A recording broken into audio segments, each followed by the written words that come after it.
She disappeared after seeing him with her sister. Years later, he found her with twins. Simone didn't flinch when she saw her sister standing in that doorway.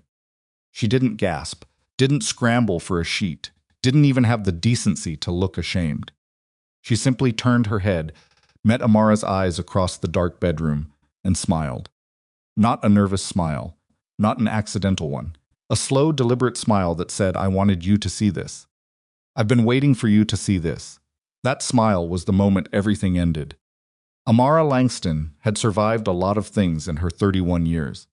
She had survived her mother's early death. She had survived building herself up from nothing in a city that didn't owe her anything. She had even survived falling in love with a man who operated in shadows, a man whose name made other men lower their voices. But she had never once thought she would need to survive her own sister. If you've ever been betrayed by someone who was supposed to love you, if you've ever had the ground open up beneath your feet, in a moment so quiet the whole world should have been screaming, but wasn't, then you already know what Amara felt standing in that hallway. And if you've never felt it, you're about to understand why some wounds don't heal. They just become part of how you breathe. Don't leave yet. Stay with us until the very end of this story, because what happens next will shake you. If you haven't subscribed to our channel yet, hit that button now so you never miss what's coming. Drop a like and tell us in the comments, what city or country are you watching from right now? We just want to see exactly how far this story has traveled. Now let's go back to the beginning of the night that changed everything. The engagement ring had been on Amara's finger for 11 days. It wasn't an extravagant ring which had surprised people who knew what Kang Min-jae was worth. It was a single stone, round cut, set low on a platinum band, clean, precise, almost severe. Kind of ring that said its wearer didn't need anything to prove itself. Amara had put it on and felt, for the first time in years, like she was standing on solid ground. She had not always been certain about Min-jae. That was the honest truth, the one she hadn't told anyone, not even her closest friend from the translation firm where she worked. Min-jae existed in a world that Amara had spent most of her adult life deliberately avoiding, a world of men who made arrangements in back rooms, whose businesses had too many layers to ever fully see the bottom of. She had known what he was when they met. He had not hidden it, exactly. But he hadn't explained it either, and she had told herself that loving someone was not the same as endorsing every corner of their life. She had believed that. She was still trying to believe it. What she had never questioned, not for a single moment, was his loyalty to her. Min-jae was many things, but in the 18 months they had been together, he had been consistent. He came when he said he would come. He called when traveling. He remembered things she mentioned once, in passing, the name of a professor she'd admired, the street in Atlanta where she grew up, the specific way she took her coffee on mornings when she was tired, versus mornings when she wasn't. His attention to her had felt like evidence of something real. She had been so certain. That certainty was what made the drive back to his estate that night feel normal. She had left her laptop at his place the night before she needed it for a contract translation, due by morning, a legal brief for a shipping company that used her firm regularly. She had her own key. It hadn't occurred to her to call ahead. Why would it? This was the man she was going to marry. The house was mostly dark when she arrived. That made sense. It was past midnight. She let herself in through the side entrance, moved through the kitchen, climbed the stairs. The bedroom door at the end of the hall was not fully closed. A strip of lamplight came through the gap. Amara could hear music low, formless, the kind Min-jae sometimes played when he couldn't sleep. She reached for the door, pushed it gently, and stopped. What she saw took approximately 2 seconds to understand, and the rest of her life to recover from. Min-jae was in bed. He was not alone. The woman beside him had her back partially turned. But the shape of her, the particular way she held her shoulders, the close-cut natural hair, Amara recognized all of it before the woman turned her head. Simone, her sister, her older sister by 4 years, the one who had been maid of honor at a friend's wedding, where Amara had caught the bouquet, and Simone had made a joke about it. The one who had hugged Amara last Thursday when they had lunch. The one who had said, sitting across from her at that restaurant table, "I've never seen you this happy." Min-jae is good for you. Hold on to that man. Simone looked at her, smiled. Amara's hand was still on the door. She became aware of her own breathing, shallow, the body's instinct to go quiet when the mind has not yet caught up with what the eyes are delivering. She did not cry. She did not scream. Something in her chest locked itself shut the way a door does when the deadbolt slides home. That solid, mechanical sound of something sealing. She stepped back, pulled the door closed, stood in the hallway, for what might have been 30 seconds or 3 minutes time had become unreliable, and then she walked back down the stairs, back through the kitchen, back to her car. She drove for a while without direction.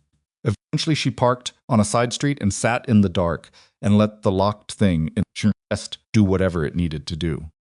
What came out was not dramatic. It was just a long, shaking exhale, the kind your body produces when it finally accepts that something it was holding on to is gone. She drove back to her own apartment. She removed the ring. She set it on the kitchen counter and looked at it for a long moment. Then she tore a sheet from a notepad by the phone, picked up a pen, and wrote 2 words. I saw. She folded the note around the ring, put both into an envelope, sealed it. She drove back to Min-jae's estate a second time, let herself in again through the side door, climbed the stairs again. The bedroom door was fully closed now. She slid the envelope beneath it. Then she walked back out of his life. By 3 in the morning, she was making decisions. Not emotional decisions, the kind you make when the pain is still bright and sharp and directing traffic. These were cold decisions, the kind that come from somewhere deeper, from the part of a person that has already accepted the worst and is simply calculating the distance to the exit. She called her firm's emergency line and took a leave of absence, citing a family crisis which was technically accurate. She withdrew a significant amount of cash from her savings account at an ATM before the banks opened for the morning. She packed one large bag, the kind you could carry without checking it at an airport, and she moved through her apartment with the specific efficiency of someone who has already mentally left the building. She had a passport. She had skills that translated across borders languages, legal translation, discretion. She had enough money to get somewhere and buy herself time. What she did not have was any intention of explaining herself to anyone. Not Simone, not Min-jae, not anyone who might carry information back to either of them. She wrote one other note, this one to the neighbor, who sometimes watered her plants, thanked her, said she would be traveling for an indeterminate period. She did not specify where, then she left. Min-jae found the envelope at 6:15 in the morning. He had awakened before dawn, which was not unusual. His sleep had always been fitful, interrupted by the particular vigilance of a man whose survival had historically depended on being aware of what was happening around him. He had reached across the bed and found it empty, which had not immediately alarmed him. He had assumed she'd gone to get water or was in the bathroom. It was the absence of sound in the house that made him sit up. He found the envelope when he opened the bedroom door, nearly stepping on it. He recognized Amara's handwriting on the outside, just his name, no last name, the way she always wrote it. He opened it. The ring slid out first, landing in his palm. He stared at it for a moment before unfolding the note. I saw 2 words. That was all she had left him. He stood in the hallway for a long time. The house was completely silent around him, the kind of silence that has weight to it, that presses in from all sides.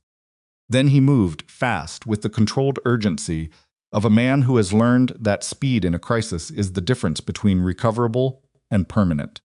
He called her cell phone. It went to voicemail, not the automated carrier message, but her recorded voice, unhurried and precise, asking him to leave a number. He called again. Voicemail. He drove to her apartment. Her car was not in its space. He knocked anyway. Nothing. He spoke through the door her name twice. Then, a third time louder, and a neighbor across the hall opened her door and told him flatly that she had left several hours ago with a bag and hadn't come back. He stood on the doorstep of Amara's empty apartment and understood, with the particular clarity that comes from being genuinely outmaneuvered, that she had not simply walked out. She had evacuated. The next 72 hours were the worst of Kang Min-jae's life. And that was a significant statement for a man who had survived 3 separate attempts on his life before the age of 35. He deployed every resource he had. He contacted his people at the Port Authority, at 3 private aviation firms, at 2 hotels where she sometimes stayed when working late in the city. He reached out to the one mutual acquaintance they shared from the legal world, a contracts attorney, who a contracts expressed genuine surprise and claimed to know nothing. He accessed flight manifests through channels that required significant favors to activate. Nothing. Amara Langston had simply ceased to exist in any database he could reach. He understood then what he was dealing with. She hadn't panicked. She hadn't run. She had planned. He didn't sleep much in those first days. He replayed every detail he could reconstruct the timing, who had been at the house, what had actually happened, and arrived at a truth that he could not argue with and could not defend against. He had done this. The specific details of how it had happened, the particular chain of events, the weakness that had made it possible, none of that changed the shape of the outcome. Amara had trusted him with something she didn't give easily, and he had broken it in the worst possible way and with the worst possible person. On the 4th day, he called Taesik. Yoon Taesik was 43, lean, quiet, the kind of man who communicated mostly in information rather than opinion. He had been with Min-jae for 12 years. There was almost nothing he hadn't been asked to do, and nothing he hadn't managed with the same flat efficiency. Find her, Min-jae told him. Taesik didn't ask questions. He said, timeline, whenever you can. That's not a timeline. Then make it a priority above everything else. Taesik found out within a week that Amara had crossed into Europe. Beyond that, she had gone dark. Whoever had helped her, or whatever system she had used, was effective enough that even Taesik's network couldn't pinpoint her location. She had used cash. She had not contacted her phone provider, her bank, her firm, or anyone traceable. Months passed. Min-jae ran his businesses. He attended the meetings he was required to attend. He made the decisions he was required to make. He ate and slept and spoke and functioned in all the external ways that function is measured. But there was something altered in him that his people could feel, without being able to name. He had always been controlled. That was his baseline, the thing that made him effective and slightly frightening. Now the control was different. It had no warmth underneath it. It was just mechanism. He never heard from Simone again. He made sure of that. 3 weeks after arriving in Lisbon, Amara sat in a small pharmacy near her rented room and stared at a test result for a long time. She had been exhausted in a way that felt different from grief exhaustion, different from the particular weight of the past weeks. She had attributed it to stress, to poor sleep, to the sustained emotional violence of what she had been carrying. She had ignored the other signs for as long as she credibly could. Now she sat on the edge of the narrow bed in her rented room and held the test in both hands and breathed.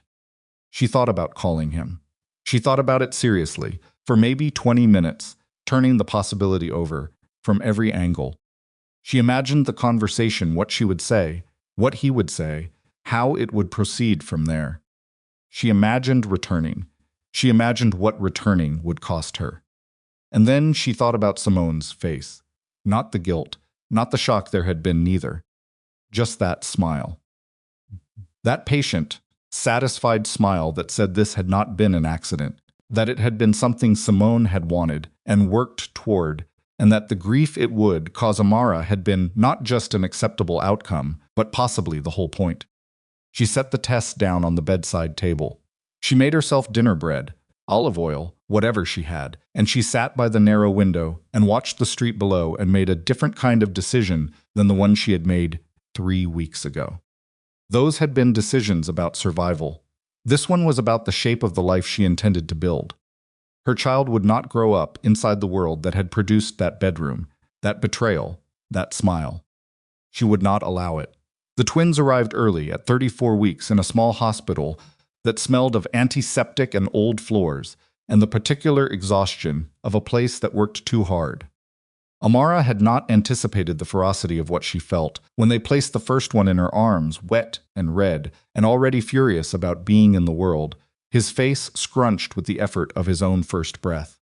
The second one came 20 minutes later, quieter, as if he had already decided to observe before committing to anything.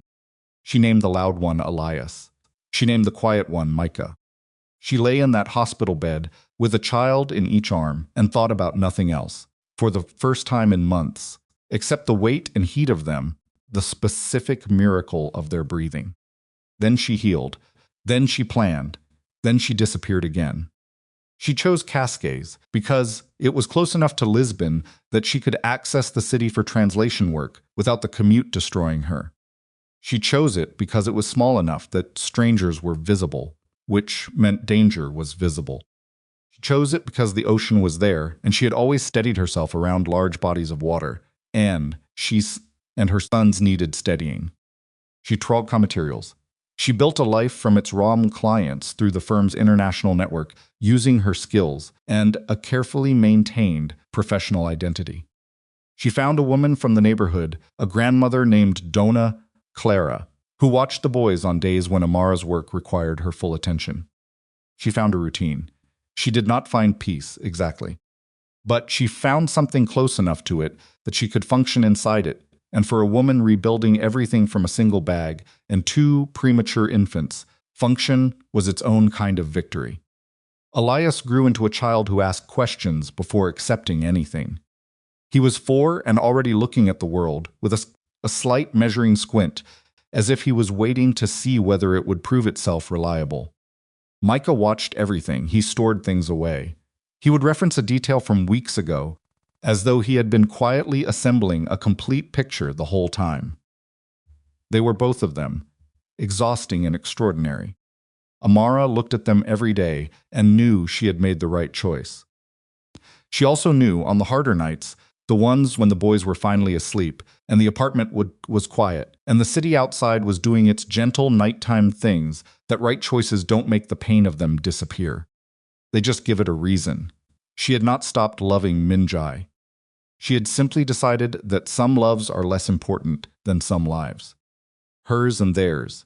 She poured what remained of that love into Elias and Micah and let the rest of it burn itself out slowly, the way a fire does when you stop feeding it. She told herself it was almost gone. On the hardest nights, she almost believed it. 5 years is a long time to disappear, but it is not long enough to become someone else entirely. Amara Langston knew this, the way she knew her son's breathing patterns, in the dark not through thought, but through the body's quiet accounting of what it carries. She had changed her surname on the lease, on the utility bills, on the professional profile she maintained for translation clients. She had changed her hair, her phone number, the city she slept in. She had changed almost everything that could be changed by the application of will and money and distance. But there were things that don't change. The way she startled at a door opening too fast. The way she positioned herself in any public space so that she could see the entrance. The way, on certain nights, she lay awake for an hour past midnight with no reason she could name. Just a low-grade alertness that her body refused to release. As if some part of her nervous system had never stopped running and simply hidden the fact. Cascais in the early morning was beautiful in the specific way of places that don't know they're beautiful. The light off the water, the sound of the cafe on the corner starting its espresso machine, the smell of bread from the padaria 2 streets over that opened before 6. Amara moved through it with the practiced ease of someone who has learned to belong somewhere by repetition rather than roots.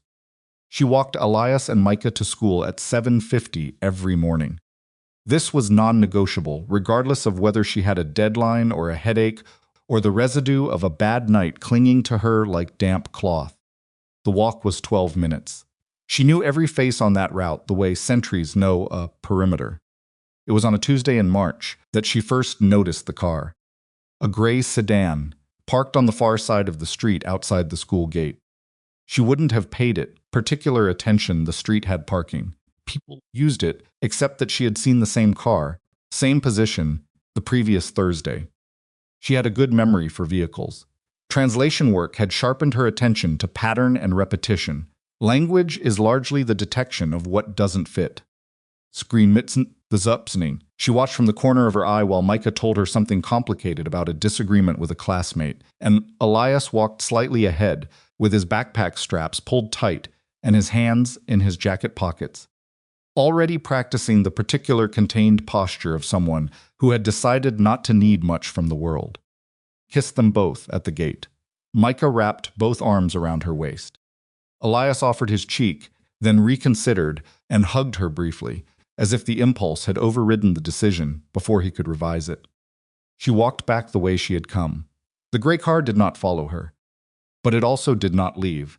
She told herself it was nothing. She had been telling herself variations of that for 5 years, and sometimes it was accurate, and sometimes it was accurate. It was the story she needed to get through the morning. This time she wasn't sure which one it was. In Seoul, Yoon Tae-sik was standing in Min-jae's office with a photograph in his hand and the careful expression of a man who is about to deliver information that will change the temperature of the room. Min-jae was at his desk. He was on the phone, wrapping up a call about a customs delay in Rotterdam, and he held up one finger without looking up the universal signal for one moment. Tae-sik waited. He was practiced at waiting. He had been waiting in various configurations for 12 years. Min-jae ended the call and set the phone down and looked up. Tae-sik placed the photograph on the desk.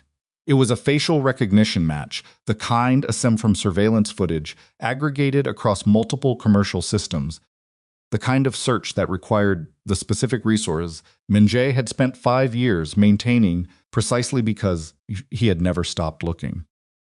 The image was grainy in the way of footage captured from a distance, but the resolution was sufficient. Amara on a street, sunlight, a shopping bag, a child's hand in each of hers. Min-jae picked up the photograph. He did not speak for a long moment. "When?" he said. 3 weeks ago. The match came through this morning. The system flagged it from a camera network in Cascais, Portugal. She's been there at least 18 months, possibly longer. Min-jae was still looking at the photograph. Something in his face had shifted, but it wasn't a readable shift. It was the kind of change that happens below the surface of a controlled man's expression, the kind you can only detect if you've been watching that face for over a decade. "The children," he said, "both male. Approximate age 5. Min-jae set the photograph down. He picked it up again. He looked at it the way a man looks at something when he isn't yet ready to put it down, because putting it down means accepting what it means. "They're mine," he said. It wasn't a question. "I can't confirm." "They're mine." His voice was flat, not loud, the kind of flat that has weight in it. "Look at the older one's face." Tae-sik had already looked. He did not argue. "Book the flight," Min-jae said. "Tonight. I'll need 48 hours to establish a security assessment of..." "Tonight?" Tae-sik. Tae-sik looked at him steadily. He had argued with Min-jae before, when it mattered, and he had won occasionally. He looked at Min-jae's face now and calculated whether this was one of those times. "Tonight," he said. "I'll need at least one security contact in Lisbon. You have 2 hours." Min-jae arrived in Portugal on a Wednesday morning. He did not go to Amara's apartment. He checked into a rented house on the outskirts of Cascais, the kind of property that provided privacy and sightlines without drawing attention. And for 3 days he watched. Not the way a man watches when he's hunting. The way a man watches when he's trying to understand what he lost by losing it. He saw Amara walk the boys to school in the morning and retrieve them in the afternoon. He saw the particular way she moved through the market, quick, purposeful, her attention everywhere without being obviously watchful. He recognized it because it was the same way he moved. It was the particular alertness of someone who has learned that environments are never fully safe, only temporarily managed. He watched her stop at the padaria on Thursday mornings. She always bought 2 pastéis de nata and 1 small coffee, and she ate standing at the counter rather than sitting, as if sitting would constitute a commitment to stillness she wasn't prepared to make. He watched Elias and Micah on the walk home Friday afternoon. Micah walked close to Amara's side, narrating something with his hands while she tilted her head to listen. Elias walked slightly apart, his eyes moving around the street with that particular sweeping attention that Min-jae recognized so thoroughly made his chest tighten in a way he had not anticipated. The boy was 5 years old and already watching exits. Min-jae sat in the back of the car and looked at his son because there was no other word for what Elias was, and felt something move through him that he had no language for. It wasn't guilt exactly, though guilt was in it. It wasn't grief, though grief was present too. It was something more specific, the confrontation with the actual shape of what he had cost himself by being the man he had been, distilled into the face of a 5-year-old who had learned to watch the world like it owed him nothing. On the 4th day, Tae-sik appeared in the doorway of the rented house with the expression he used when the situation had changed in a direction that required immediate recalibration. "We have a problem," Tae-sik said. "Define it." "2 men. We've seen them twice in the vicinity of the school and once near her building. They're not local. The footwear and body language pattern is consistent with Bakes people. That's my assessment." Min-jae stood up from the chair where he'd been sitting and crossed the room in 4 steps, which was all the room allowed. "How long have they been in position?" "We flagged them yesterday. But given their positioning, they may have been here longer. Are they watching or preparing to move? The shift in positioning today suggests they're moving to an action phase. My estimate is 48 hours, possibly less." Min-jae had been running scenarios in his head since finding out Amara was in Portugal. He had constructed arguments, approaches, strategies for the conversation he would need to have with her. He had rehearsed the tone, not supplicating, not demanding, something honest and stripped of anything that sounded rehearsed. He threw all of it out. "Pull the car around," he said. "We go now. She's not, I know what she's going to do." Pull the car around. Amara was home. The boys were in the small bedroom they shared, engaged in some argument about a toy that had taken on the gravity of an international dispute. She could hear Elias's precise, lawyerly voice laying out the terms of his grievance and Micah's counter-argument, which involved considerably more volume and considerably less logic. She was at the kitchen table with her laptop open, and a translation in progress, a pharmaceutical contract, Portuguese to English, the kind of dense technical language that required her full attention, but paid well enough that she made it work. Her coffee had gone cold, she hadn't noticed. The knock at the door came at 6:14 in the evening. She closed her laptop, moved to the door, looked through the peephole. Kang Min-jae was standing in her hallway. Amara stepped back from the door. Her spine contacted the wall behind her before she realized she was moving backward. She stood against the wall and breathed 1 breath, 2, the specific counting exercise she had taught herself in the first year, when the shock of certain moments needed to be manually overridden before her body could be trusted to function. He knocked again. Not loud, steady. "Amara." His voice came through the door clearly. It was the same voice. That was the thing about 5 years it changed faces in photographs. But it doesn't change the specific frequency of a voice that you learn to recognize in the dark. "I need you to open the door. I will explain everything, but you need to open the door right now." "Go away," she said. Her voice came out, which surprised her. Her hands were not clear. She pressed them flat against the wall on either side of her hips. "I can't do that. You don't have a choice. There are men outside your building, Amara. Baek Do-yoon's people. I don't know how much time we have before they decide to come up." Silence on both sides of the door. "That's not going to work," she said. "I'm not using it to manipulate you. I'm using it because it's true and because your sons are in that apartment."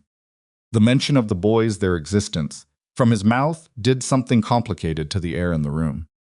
Amara heard Elias's voice go quiet in the bedroom, as if the boy had detected a change in the atmosphere the way certain animals detect weather. She opened the door. Min-jae looked older. Not dramatically, he was 40. He had worn his age the way he wore everything, without drama. But there was something in the lines of his face that hadn't been there before. Something that looked like sustained, unresolved effort. He was wearing a dark jacket, no tie, and his eyes went to her immediately, and then past her into the apartment. Elias and Micah were standing at the end of the hallway.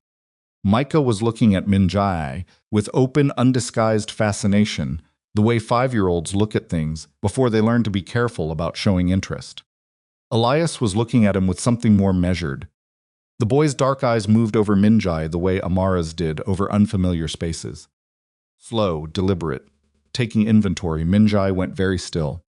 Amara watched him look at his sons for the first time and felt something happen in her chest that she couldn't name and did not want to examine. "Boys," she said, her voice careful and controlled. "Go back to your room, please." "Who is he?" Micah asked. "Room now." Micah went, but reluctantly, with several backward glances.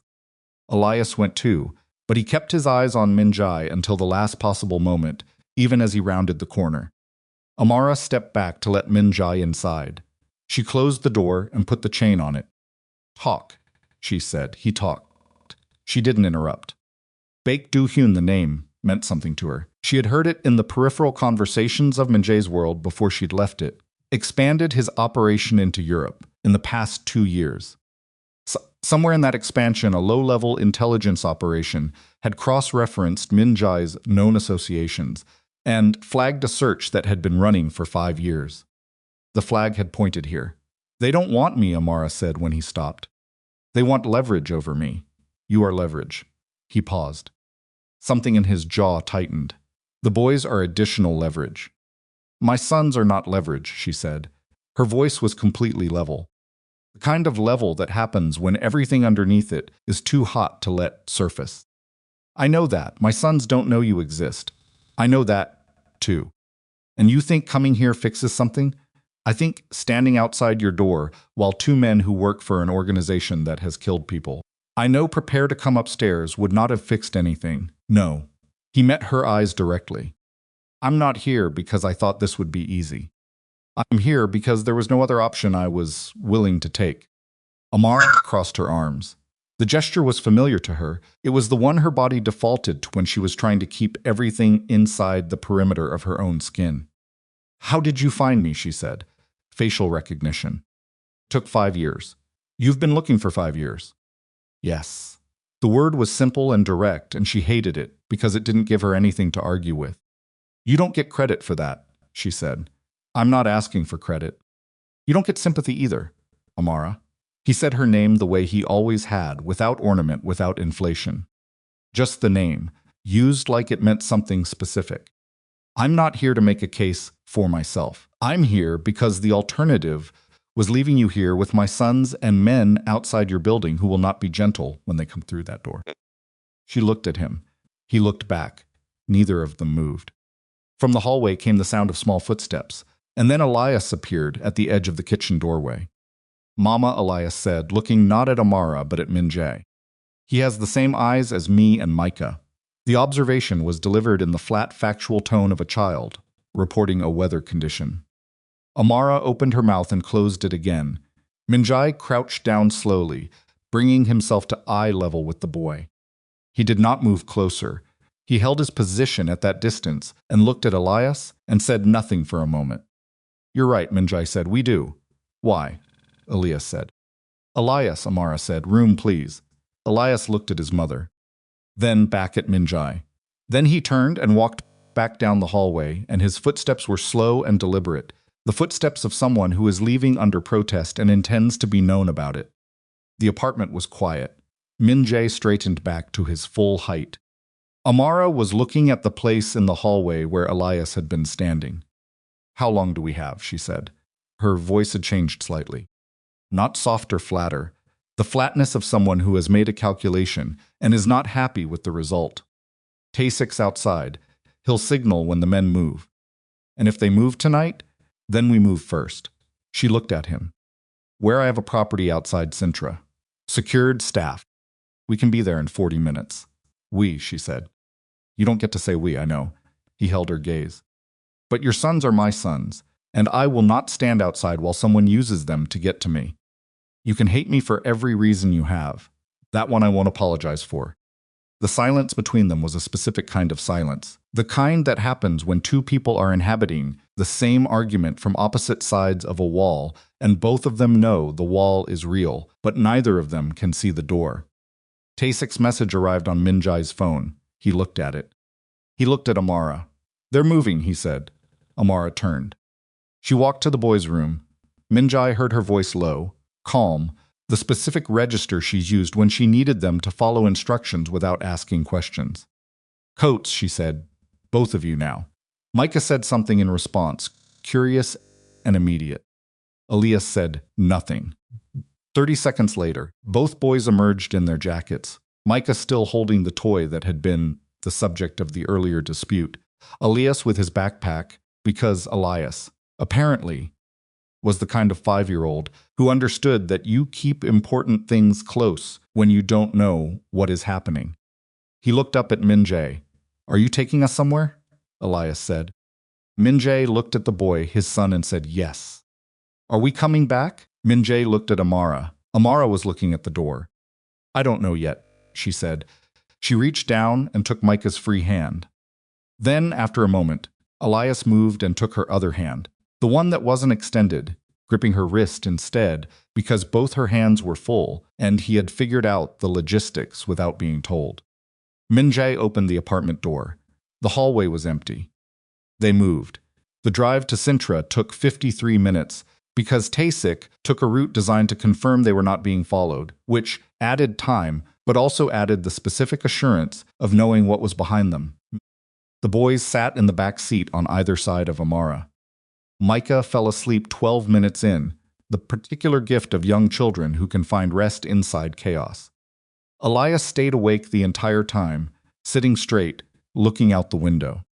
At some point, Min-jae, in the front passenger seat, felt eyes on the back of his head and turned around. Elias was watching him. The boy didn't look away when Min-jae met his gaze. He just continued watching with that measuring, inventory-taking expression. Min-jae held the look for a moment. Then he turned back around. Taesik glanced at him briefly, said nothing. The property outside Sintra was a 3-story stone house set back from a narrow road, surrounded by trees old enough to about the people who came and went beneath them. The security was not visible, which was the point. Min-jae had purchased it through an intermediary 4 years ago and used it for exactly this kind of situation, the kind where you need walls between your people and what's outside without announcing that you've built them. Amara stepped out of the car and looked at the house. She looked at the trees. She looked at the distance between the road and the gate. How many people do you have here? She said. Enough. That's not an answer. 8. 2 on rotation at all times. She looked at him. And if Baek Do-yoon decides this address is worth the effort, then we have a conversation about what happens next. Or, she said, we have that conversation now, before something forces us to. He looked at her steadily. All right, this isn't safety, she said. This is your version of safety, which is a perimeter and armed men and a building that cost more than most people earn in 10 years. My sons grew up without this. They were fine. They weren't fine, he said. They were hidden. There's a difference. Her jaw tightened. Kept them alive, she said, each word separate and deliberate. You did, he said. And now 2 men from Baek's organization were 40 meters from their school this afternoon. The silence that followed had a different quality than the earlier ones. It was not the silence of argument. It was the silence of 2 people arriving at the same terrible fact from opposite directions. Micah, who Taesik had carried from the car still sleeping, stirred in Taesik's arms and opened his eyes and looked around with the expression of a child who has woken somewhere new and is deciding how to feel about it. He looked at Min-jae. Are you our dad? Micah said, with the directness available only to the very young and the very certain. The question landed in the night air and stayed there. Amara closed her eyes for 2 seconds. Min-jae looked at Micah at his son's open, unguarded face, at the question waiting in it, at the absence of fear or wariness that Elias had already developed and that Micah had not yet learned to perform. Yes, Min-jae said. He heard Amara exhale beside him. Not a word, just the sound of something that had been held too tightly releasing fractionally against her will. Elias, standing slightly apart, heard it too. He looked at his mother's face, and then at Min-jae's, and something moved behind his eyes that was too old for a 5-year-old's face and had no name that a 5-year-old would have learned yet. Inside the house, the lights came on. The night settled around them. Somewhere on the road behind the gate, A car passed and its headlights moved across the trees and kept going. Amara opened her eyes. She did not look at Min-jae. She took both her sons by the hand and walked toward the house. She did not tell him to follow. She did not tell him not to. She simply moved, with Elias and Micah on either side of her, through the door and into the lit interior, and the door remained open behind her, and after a moment Min-jae followed, because there was no version of what happened next that took place with him on the outside. The walls that had been between them for 5 years had not come down. But for the first time, they were standing on the same side of them. And somewhere beyond the trees, in the direction of Cascades, 2 men who worked for Baekdo, Yoon stood outside an empty apartment and understood that whoever they had come for was already gone, and that the man who had moved them was not going to be easy to reach. The perimeter had changed. The danger had not. And Amara Langston, who had spent 5 years running from the man now standing in the hallway of her temporary refuge, understood for the first time, with the cold clarity of someone who has stopped lying to herself, that the 5 years of distance had never actually been safety. They had only been the time it took for the world to find her anyway. The house in Sintra had 9 rooms, and the particular silence of a place that has been maintained but not lived in. Amara noticed it immediately, the absence of small disorder, of the accumulated residue that spaces collect when people actually inhabit them. Everything was clean in the way of a place that gets cleaned but not used. The furniture was good, the kitchen was stocked, the heating worked without complaint. But the walls had no marks on them, and the shelves had no objects that anyone had chosen for a reason, and the whole building had the temperature of somewhere that had been waiting in rather than resting. She put the boys in a room on the 2nd floor with 2 beds pushed against opposite walls and a window that overlooked the back garden. Micah was asleep again before she finished adjusting his pillow. Elias lay on his back with his eyes open, looking at the ceiling the way he looked at things when he was processing, without yet knowing what the conclusion would be. "Are we safe here?" Elias said. "Yes," Amara said. "How do you know?" She sat on the edge of his bed. She was very tired. The specific exhaustion that follows an evening during which your entire constructed reality has been disturbed by a man you spent 5 years persuading yourself you were done with. "Because I'm going to make sure of it," she said. Elias considered this. "That's not the same as knowing." "No," she said.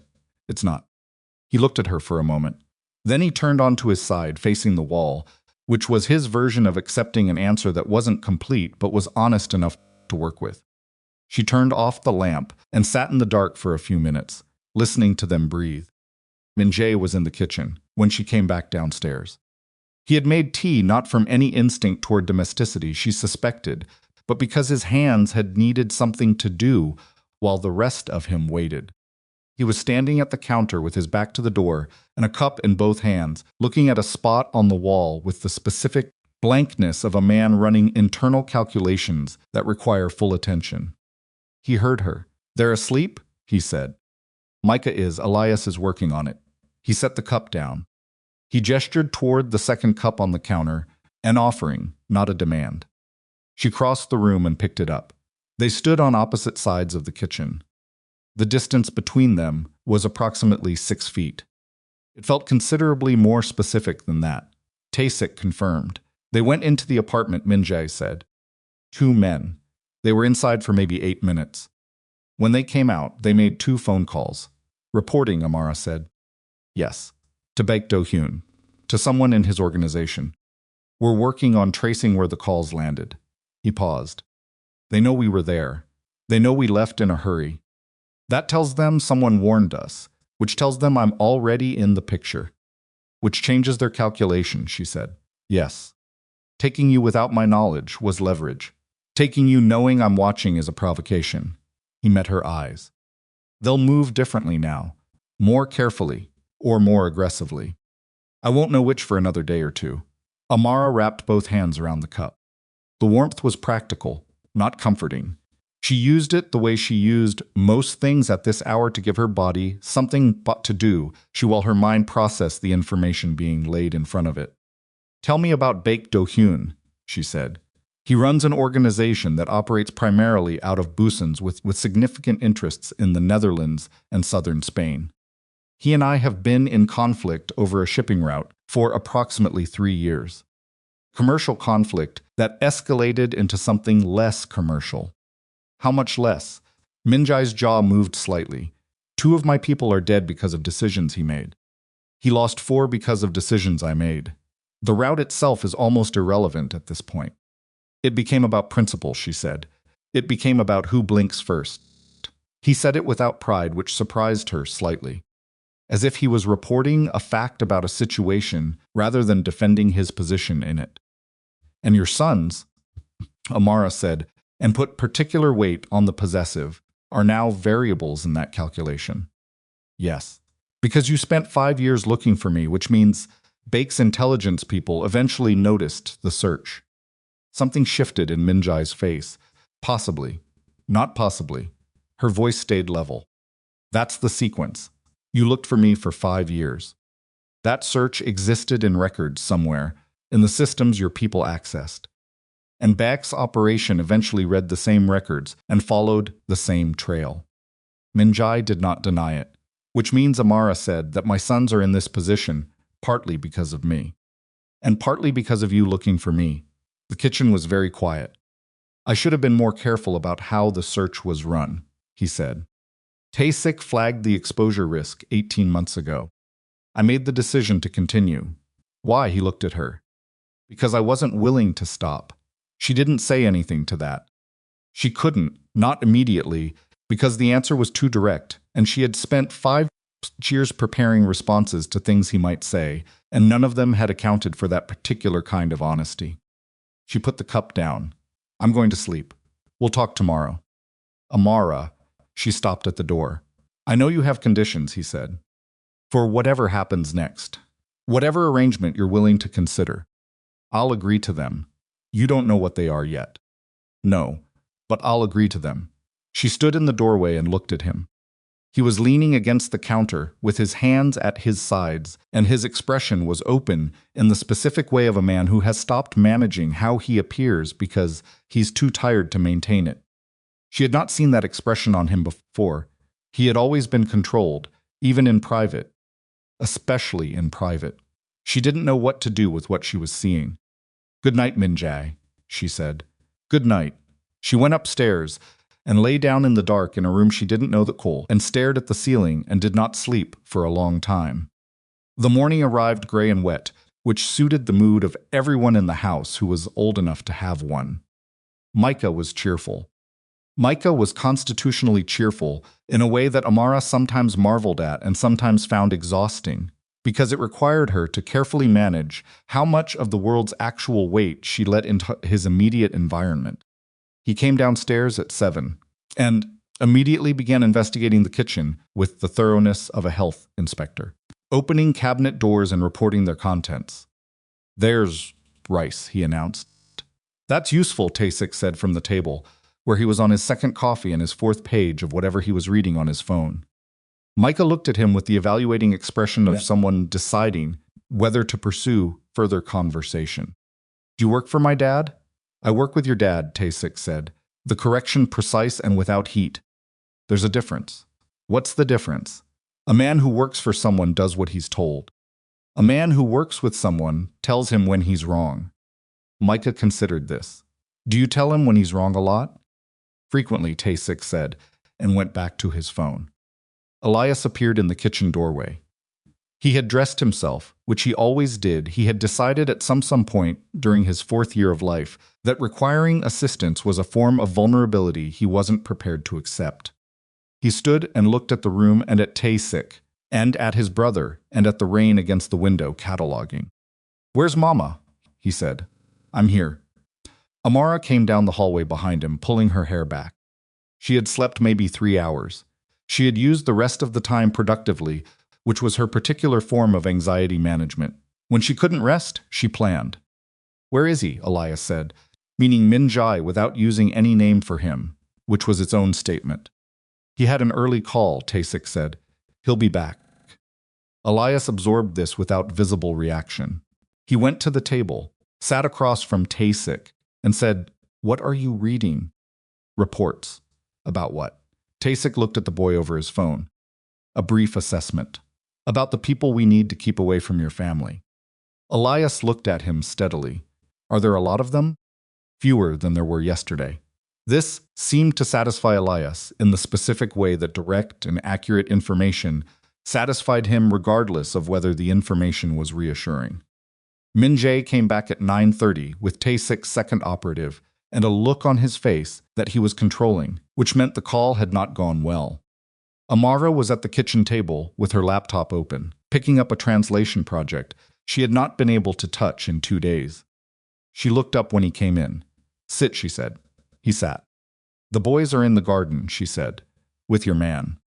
Ryu is reliable. Everyone says that about their people until they're not. She closed the laptop. What happened on your call? He looked at her. You don't miss much. Answer the question. He leaned forward, both forearms on the table. He had not slept either. She could see it in the set of his shoulders, the specific quality of tyrants that comes from a mind that hasn't stopped working. Bake made contact this morning.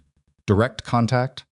Through an intermediary, a lawyer in Amsterdam I've dealt with before, which was itself a message he wanted me to know that my network isn't as separate from his as I thought. Min-jae paused. He knows you're with me. He knows about the boys. The word sat between them. He wants the shipping route, Amara said. He wants me to stand down completely. Withdraw from 3 additional territories I've moved into over the past year. And he wants the 2 men currently in my custody who were involved in the deaths of my people released without charges. And if you don't, Min-jae looked at his hands on the table. He made the stakes clear. Say it plainly. He said he has patience and resources, and that families are complicated things to protect when someone determined has decided to make them a target.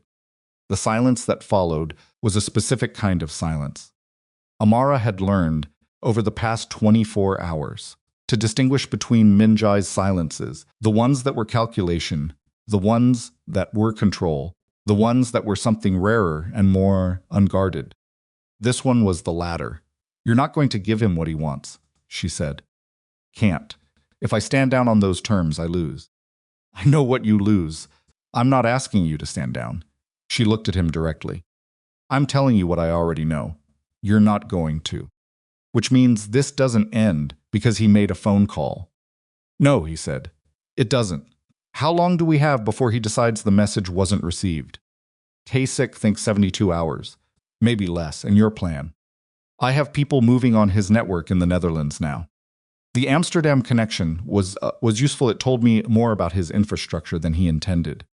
If we can isolate 2 or 3 key nodes before he realizes we've identified them. That's an offensive strategy, she said. Yes. Which leaves the people in this house exposed while your resources are deployed elsewhere. I have enough to do both. You have enough to try to do both, she corrected. Which is not the same thing. He looked at her. I know, he said. She stood up.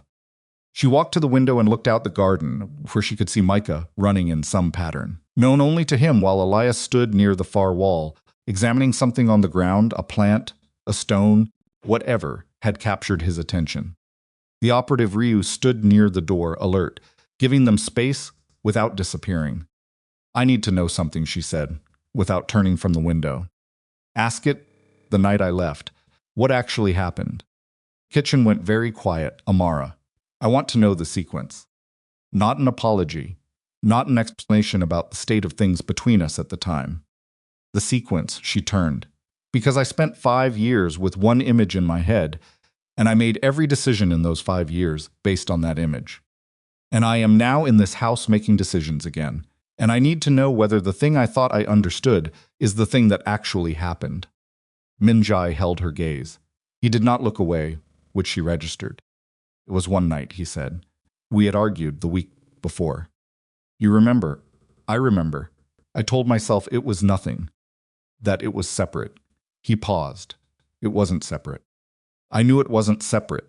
I made the choice anyway. With Simone, yes. She contacted you, or you contacted her. She contacted me, but I answered. His jaw was tight.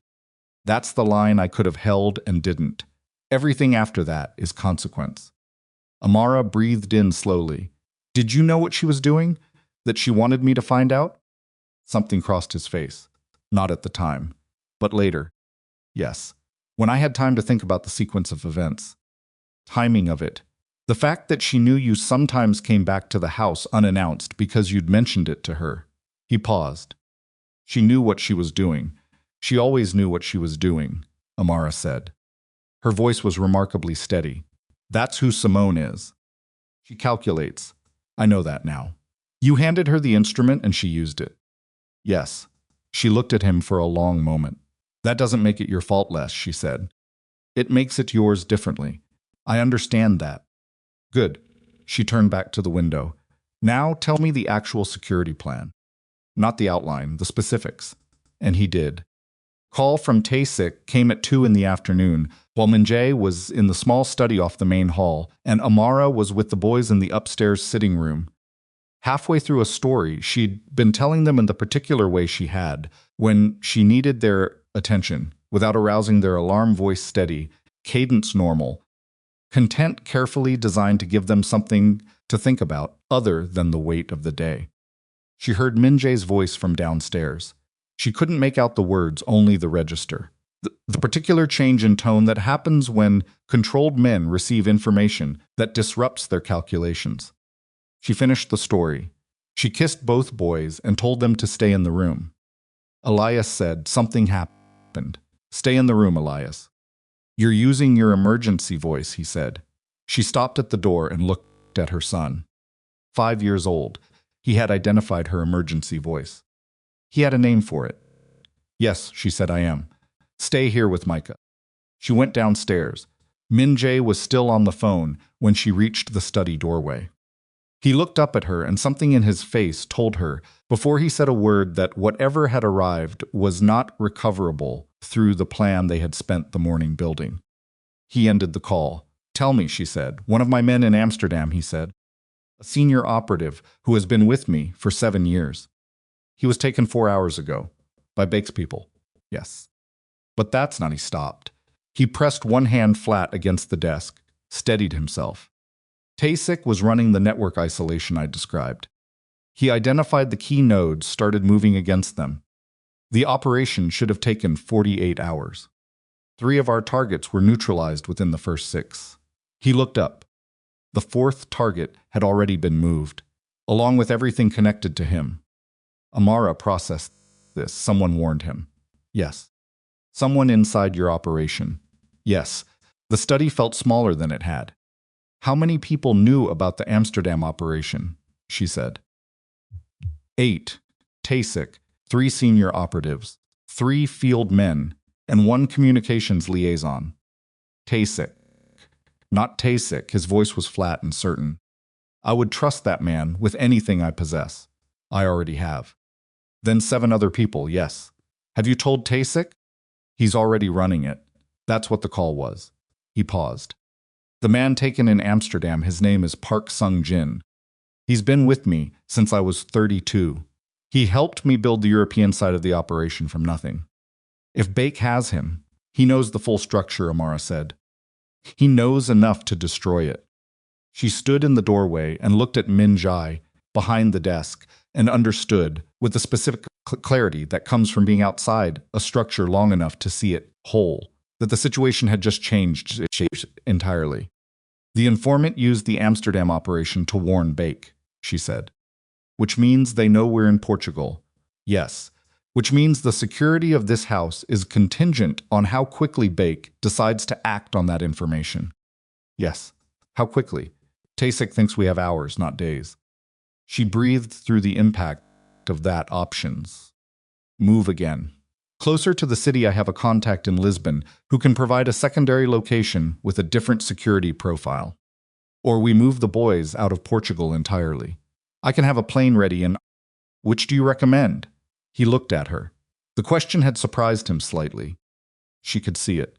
Moving out of the country is safer for Elias and Micah, he said. Keeping them moving is harder to predict and harder to intercept. But it means we go with you. Yes. To Los Angeles. Yes. She was silent for a moment. The conditions I mentioned last night, she said. Still standing. Whatever you need. Separate rooms. Financial independence. Freedom to leave. She met his eyes. If at any point those conditions stop being honored, we leave and you don't follow. That is non-negotiable. Agreed. And you find the informant, she said. That's not a condition. That's a requirement. Someone inside your organization made my son's targets. I don't care what it costs you or what it takes. You find who it is. I will. Swear it. He looked at her. I swear it. The word sat between them like a stone set into wet concrete, heavy and setting. She turned and went back upstairs. Packing took 11 minutes, because Amara had never fully unpacked, which Elias noticed and did not comment on. He simply got his backpack and made sure Micah's shoes were on the correct feet and stood by the door when Amara said it was time. Micah asked where they were going. America, Amara told him. Is that far? Yes. Micah absorbed this. Will there be rice there? Yes, Micah. There will be rice. Okay, he said, as if this settled the matter entirely. They moved through the house quickly. Taesik was already coordinating, his phone pressed to his ear, his other hand directing one of the operatives toward the front of the property. Min-jae stayed close to Amara and the boys without crowding them, a positioning that Amara noticed and did not acknowledge. In the hallway, before they reached the door, Elias stopped. Min-jae behind him stopped too. Elias turned around.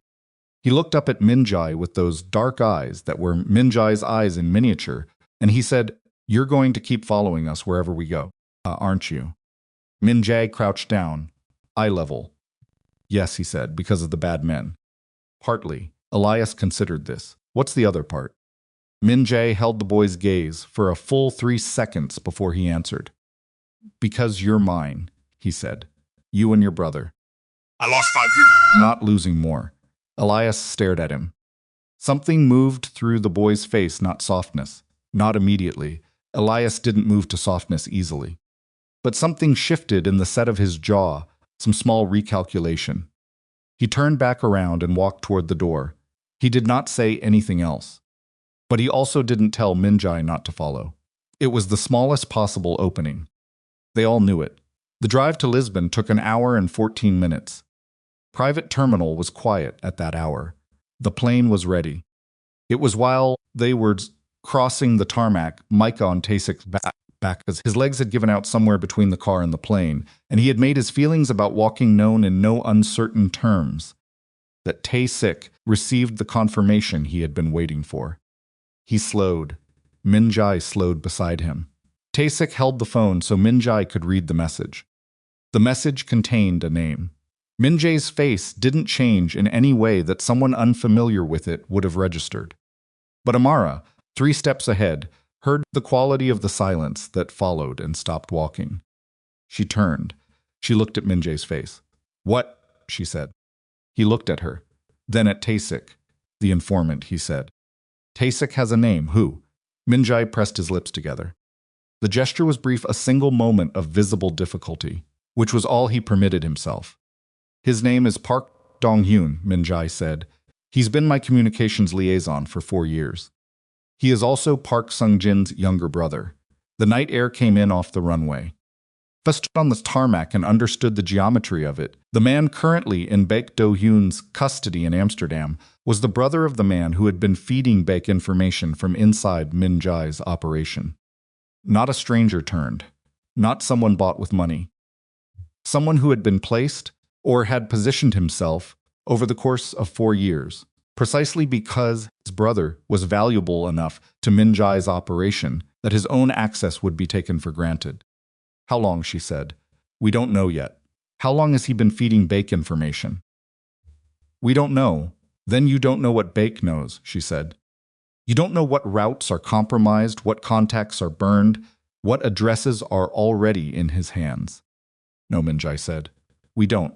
She looked at him. Including this one. He held her gaze. Possibly. Where is Park Dong-hyun now? We're locating him. If he's been reporting to Baek, he knows we're leaving tonight. He knows where we're going. Yes. A pause. Yes. Micah, still on Taesik's back, had fallen asleep again. His head dropped against Taesik's shoulder, with the absolute trust of a child who has decided that the large, quiet man carrying him is reliable enough to sleep on.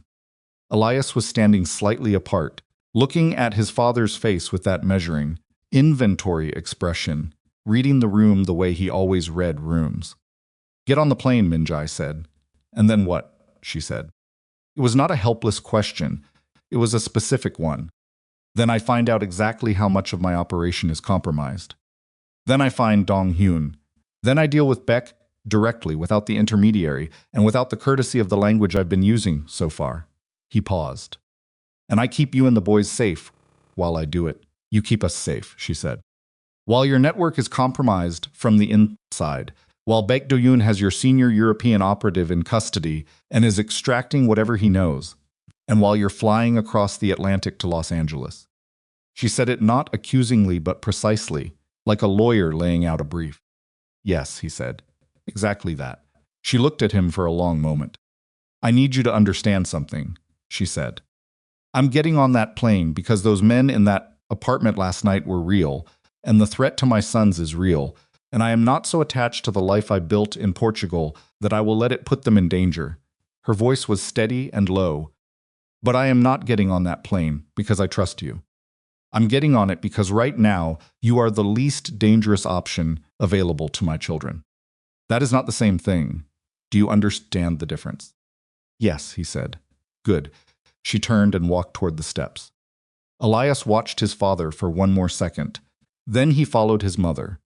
Min-jae stood on the tarmac, in the dark, with the plane's engines, beginning their preliminary cycle, and the night coming in cold off the Atlantic, and the knowledge sitting in his chest that everything he had spent the past day carefully constructing had a crack in its foundation that ran deeper than he had calculated. Someone he had trusted for 4 years had been inside his operation the entire time. Which meant that the search for Amara, the 5-year effort, the resources deployed, the favors called in had been visible to Baek's network long before Tae-sik's facial recognition match. Which meant the timing of Baek's people appearing in Cascais was not coincidence. They had been waiting for Min-jae to find her first. The full shape of it landed with the weight of something that has been falling for a long time and finally reached the ground. He had been used.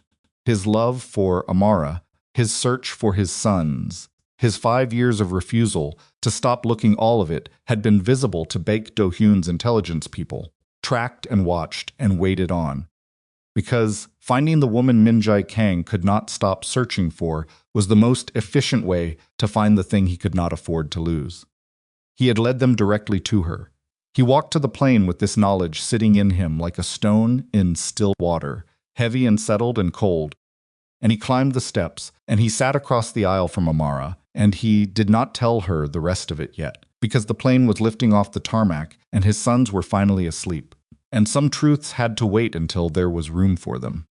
But he knew, and in the particular economy of the kind of man Kang Min-jae had always been, knowing was the first step toward what happened next.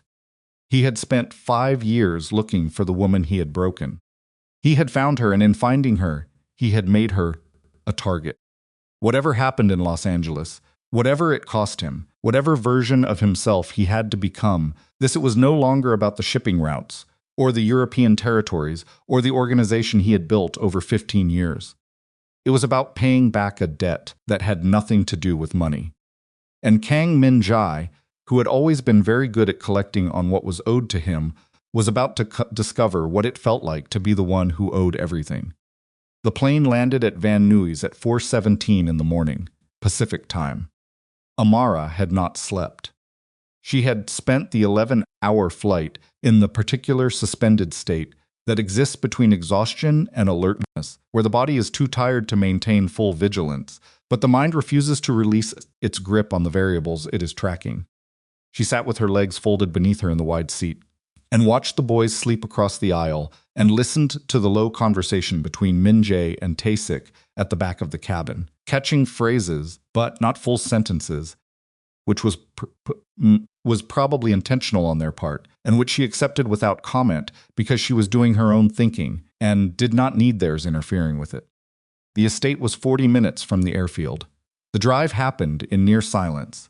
Two SUVs moving through the dark LA streets with the particular efficiency of a convoy that does not want to be noticed.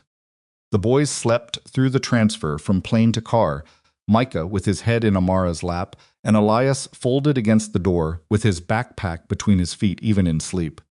The estate sat on a hillside in the kind of neighborhood where properties were separated by enough distance that neighbors were theoretical rather than actual. The gate was iron, and the wall was concrete, and the landscaping along the perimeter was thick enough to be a screen without being obvious about it. Security lights came on as they pulled through the gate, but softly, calibrated, the kind that illuminate rather than expose. Amara looked at it through the car window. She had been here before. She remembered the specific way the house sat against the hill, the terrace on the west side, where she and Min-jae used to have coffee before she understood clearly enough what his life contained to know whether she could be part of it. She had made a decision sitting on that terrace, 18 months into their relationship, that the man was more than the organization, and that the organization was something she could find a way to exist alongside, without being consumed by it. She had been wrong about the last part. She had been wrong about what she could exist alongside and what would eventually swallow her whole. She got out of the car. The night air was warm in the way of LA nights in March, warm enough to be a minor shock after Portugal's damp cool. She breathed it in and shifted Micah's weight and waited for the door to be unlocked. She was given the same room she had used before, which was either a calculation or an accident, and she decided not to spend energy determining which. It was a good room east-facing, large windows, its own bathroom. She put both boys in the adjoining room, which connected through an interior door she left open. She stood in the dark for a few minutes after settling them. Then she went back out into the hall. Min-jae's study was on the same floor. The door was open, and the light was on, and she could hear his voice, low and controlled, on the phone again. She leaned against the doorframe. He saw her, held up one finger, the same gesture as before, the same signal, and she waited. He ended the call. "Dong-hyun," she said, "we have a location." He's been in Los Angeles since yesterday. The specific chill of that landed cleanly. He knew we were coming here. Yes. So Bake knows we're here. Yes. He leaned back in the chair. The overhead light caught the lines of his face, the exhaustion in them. I have people on Dong-hyun now. We'll have him within the hour. And then I find out exactly what he told them, when he started, and what Beck intends to do with the information. Sung-jin, she said, his brother. What's his status? Still in Amsterdam, as far as we can confirm. Beck hasn't produced him publicly, which means he's either still extracting information or he's using Sung-jin's continued well-being as leverage over Dong-hyun. Which means Dong-hyun still has an interest in cooperating with Beck. Yes. For now. But if you take Dong-hyun off the board, she said, then Bake loses his current source of intelligence about your operation. Yes. And Bake has to decide whether to escalate or negotiate. He won't negotiate, Min-jae said. That's not how he operates. If we remove his intelligence source, he escalates. She looked at him. Escalate how? He'll move directly. Stop using proxies and intermediaries. Min-jae paused. He'll come after what he knows I can't afford to lose. The study was very quiet. The boys, she said, yes. She pressed her hand flat against the doorframe, felt the edge of the wood against her palm. Then taking Dong-hyun doesn't solve the problem. It starts a clock. Yes.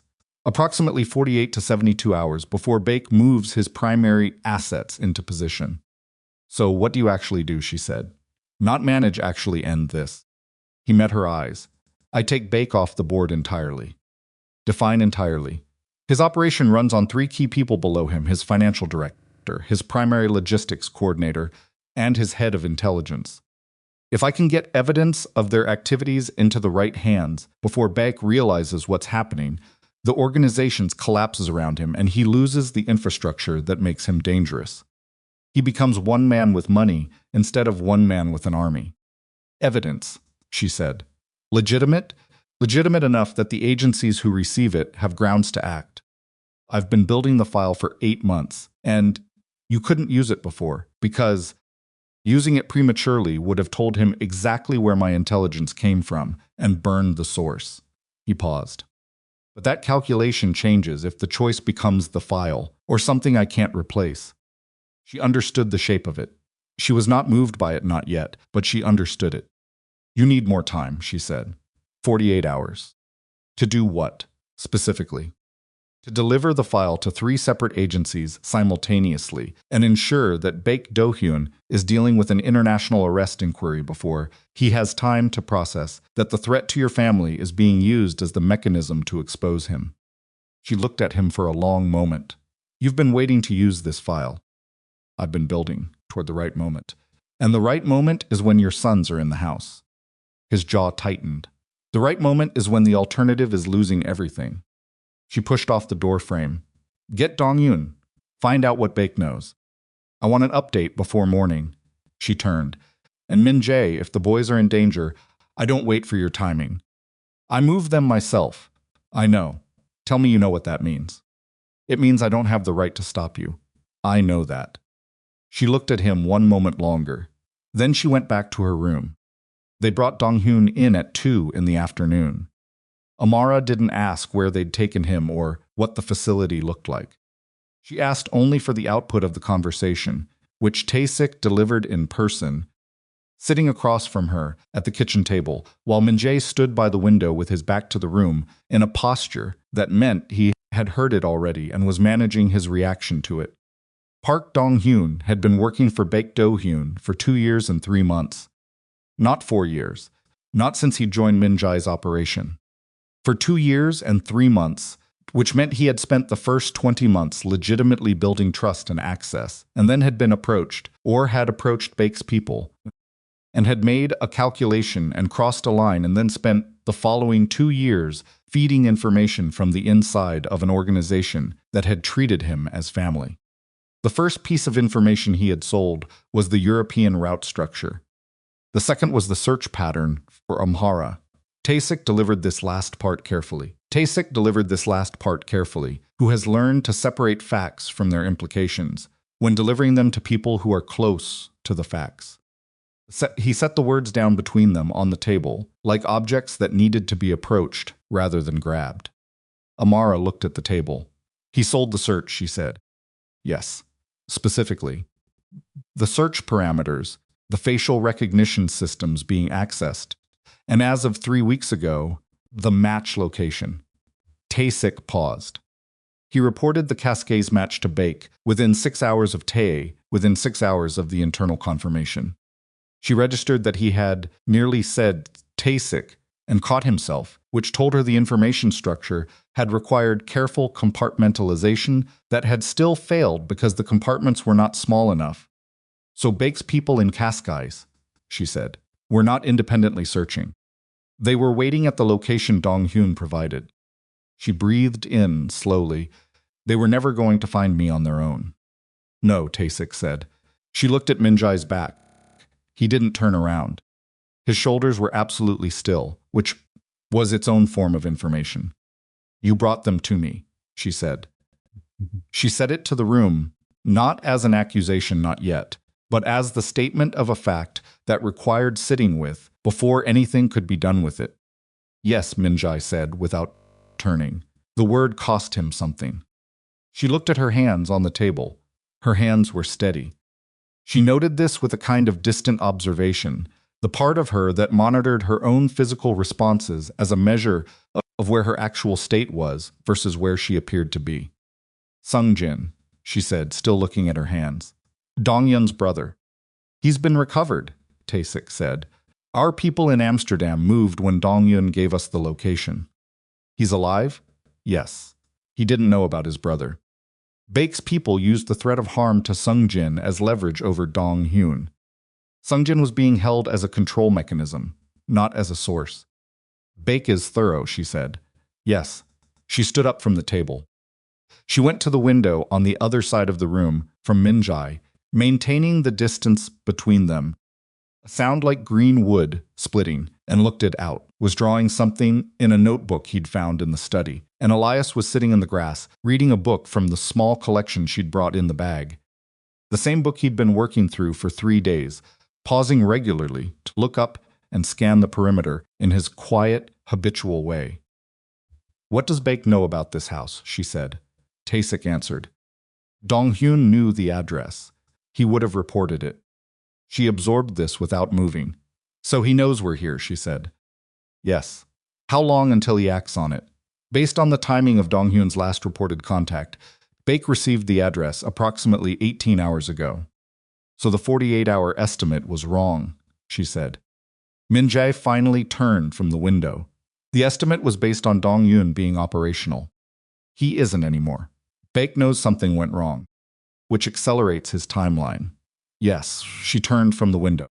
She looked at both of them, Tae-sik at the table, Min-jae across the room, and her expression was the specific expression of someone who has moved past shock and anger into the cold, precise territory of immediate problem-solving. "Tell me what's in place," she said. What was in place was significant but not sufficient, and she understood the difference clearly enough, after 40 minutes of detailed briefing, that she also understood why Min-jae had not slept on the plane. 14 men on the property, rotating shifts, communication protocols, vehicle positioning, perimeter sensors on the wall and the gate and the lower hillside, where the property's natural slope created the one potential approach that walls couldn't fully address. The file on Baek's 3 key lieutenants was ready, had been ready for 3 weeks, waiting for the moment Min-jae decided the cost of using it was less than the cost of waiting. "Use it now," Amara said. Min-jae looked at her. "If I send it now, Baek has potentially 6 to 12 hours before any agency can mobilize a response. In that window he's going to move anyway," she said. "You send it now. You give him a reason to move fast, and he moves fast. You wait. He moves when he's ready, and you don't know when that is." The second scenario is worse. Tae-sik looked at Min-jae. Min-jae looked at Amara. "Send it," he said to Tae-sik. Tae-sik had his phone out before the sentence was finished. The afternoon passed with the specific quality of time that has been loaded, with awareness, each hour feeling both stretched and compressed, the way waiting always feels when the thing being waited for is not in your control. The boys had dinner at 5:30. Amara made it herself because the kitchen was one of the few spaces in the house where she had full functional authority, and exercising it felt necessary. She made rice and a simple protein and cut fruit and sat at the table with Elias and Micah and talked about things that had nothing to do with the current situation. Micah's notebook drawing. A sound lice wanted her to read so he could discuss it with someone, the question of whether they would find a school here and what it would be like. Min-jae appeared in the kitchen doorway at 6. Micah looked up immediately. "Are you eating with us?" "If that's all right," Min-jae said. He said it to Micah, but his eyes went briefly to Amara. Amara set a 4th place without comment. He sat across from Elias. The boy looked at him with those measuring eyes, and then looked back at his plate and ate with deliberate focus, which Min-jae matched by also eating and not demanding anything from Elias, not attempting conversation, not performing fatherhood in a way that required the boy to respond to it. At some point, Micah spilled his water, and the chain of events that followed the scramble for paper towels, Micah's excessive self-recrimination, Elias's commentary on Micah's grip technique, Amara's intervention to stop Elias from continuing the commentary produced in the kitchen, a brief, chaotic normality that none of them had planned for and that landed in the middle of an otherwise impossible day, like something dropped from a different world. Min-jae cleaned up the water. Elias watched him do it. He didn't say anything, but some small adjustment happened in the set of the boy's jaw. The call came at 8:47 in the evening. Tae-sik took it in the hallway and came back into the room where Min-jae was sitting with his expression arranged into the configuration it assumed when the news required immediate action. 2 vehicles, Tae-sik said. Sensor picked them up on the lower slope. They cut the alarm wire on the south wall, but the backup system caught it. We have maybe 4 minutes before they're over. Min-jae was on his feet. How many? Estimate 6 to 8. Probably more waiting on the road. Min-jae looked at Amara. Amara was already standing. She had been sitting in chair nearest the hallway, with her shoes on, which Tae-sik had not explicitly noted, but which told Min-jae everything about how she had spent the afternoon. "The boys," she said. "Interior room," Min-jae said. "Tae-sik Ryu is already with them," Tae-sik said. Min-jae crossed the room in 4 steps and opened the drawer of the side table and removed a handgun and checked it with the automatic efficiency of someone who has done this more times than he has counted, and handed it to Amara, grip first, without ceremony. She took it the same way it was offered. He looked at her. "Interior room? 3rd door on the right," he said. "Lock it. Don't open it unless it's Tae-sik or me. And if it's neither," he held her eyes, "you know what to do." She did. She went. The next 9 minutes were the most violent minutes the hillside had experienced since the property was built, and the property had been built in 19,987. Baek's people came over the south wall in 2 coordinated groups, a standard split approach designed to divide defensive response between 2 directions simultaneously. They were professional, which Min-jae had expected. They were also operating in a space that Min-jae had spent months securing, which was information they did not fully possess. The first group encountered the motion-triggered lighting system, and the 2 men Tae-sik had positioned on the lower terrace. The second group got far as the garden before the response closed on them. Min-jae moved through the ground floor with Tae-sik on his left, and 2 other men he trusted absolutely, clearing each room with the methodical control of someone who has turned down the emotional volume in order to function at the level the situation requires. His heart was doing what hearts do in these situations, not panic exactly, but the specific elevated percussion of a body that has been trained to perform under its own alarm response. The garden engagement lasted 3 minutes. 3 of Baek's men went down. 2 of Min-jae's took hits, 1 serious, 1 manageable. The remaining members of the first group retreated back toward the wall when it became clear the defensive position was better staffed than they had been informed. The second group was the problem. 2 of them had gotten inside the house through the utility entrance on the east side, the one vulnerability in the property that the south wall priority had slightly deprioritized. Tae-sik had flagged it 3 weeks ago, and the reinforcement had been scheduled for the following month. The following month had not arrived in time. Min-jae heard the breach over the radio and turned immediately toward the interior staircase, because interior meant up and up meant the 3rd door on the right, and the calculation was already complete before he started moving. He took the stairs fast. His knee hit the wall at the landing a bad angle, wrong foot, and the impact was the kind that sends a white flash across the vision, and he ignored it completely, because ignoring it was not a choice. It was a requirement, and he kept moving. The hallway on the 2nd floor was dark, except for the strip of light under the 3rd door on the right. One of Baek's men was already in the hallway.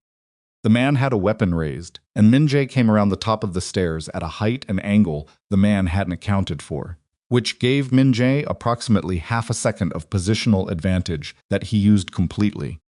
The encounter was not clean. Clean is for films and training scenarios, but it was decisive, and it ended on the floor of the hallway, with Min-jae breathing hard and his left arm not responding the way it should, which he assessed in the compressed time frame available and categorized as a problem for after.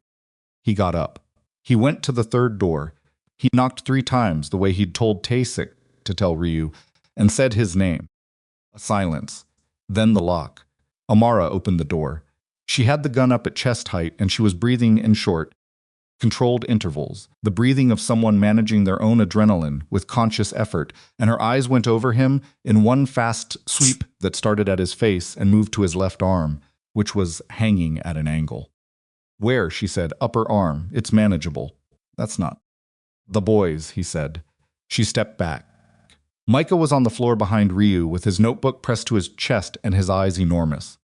Elias was standing next to Ryu, slightly in front of Micah, which was so characteristic of him that Min-jae registered it in the middle of everything and felt something move through him that wasn't appropriate to the current moment, but existed in it regardless. The boy was 5 years old. He had positioned himself between his brother and the door. "Is it over?" Micah said. His voice was thin, but he wasn't crying, which told Min-jae something about what Amara had raised. Almost, Min-jae said. Almost isn't over, Elias said.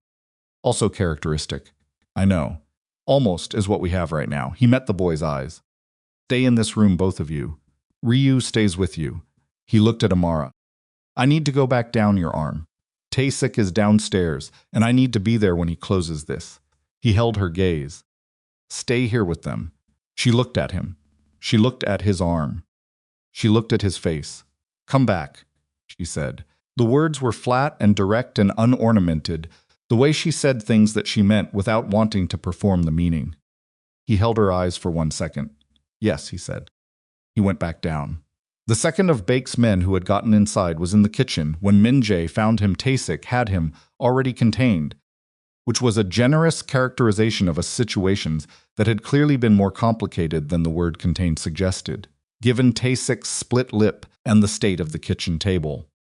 Min-jae stood in the kitchen doorway and looked at the man on the floor and at Tae-sik standing over him and at the general condition of the room and felt, for the first time in the past 9 minutes, something release slightly in his chest. Clear, he said. Clear, Tae-sik said. Then he looked at Min-jae's arm. Sit down. Not yet, Min-jae. Sit. He sat. The chair was hard, and the angle was wrong for his arm, and it was still significantly better than standing. Tae-sik made 2 calls in rapid succession, the first to the remaining men on the perimeter, the second to someone Min-jae recognized as their medical contact. He listened to both calls with the particular unfocused attention of a man whose body is beginning to register what it was previously too occupied to feel, the specific delayed accounting of damage that holds off during action and presents its invoice immediately after. His knee was bad. His arm was a problem. He had bitten the inside of his cheek at some point and tasted blood and hadn't noticed until now. He looked at the state of his kitchen. He thought about Amara on the other side of the door an hour ago. He thought about Elias, standing in front of his brother. Tae-sik crouched in front of him and started working on his arm with the materials from the kit under the kitchen sink, which Tae-sik had insisted on maintaining there years ago for exactly this category of outcome. The file, Min-jae said. Confirmed delivered. All 3 agencies. Tae-sik pressed something against Min-jae's arm, and Min-jae's jaw tightened and he kept his eyes on the wall. Interpol has already acknowledged receipt. How long? Hours, maybe less. Baek's financials are complicated, but the documentation is clean. Tae-sik paused. He'll know something is moving against him by morning. He knows something moved against him tonight, Min-jae said. Yes. Tae-sik worked in silence for a moment. His people failed.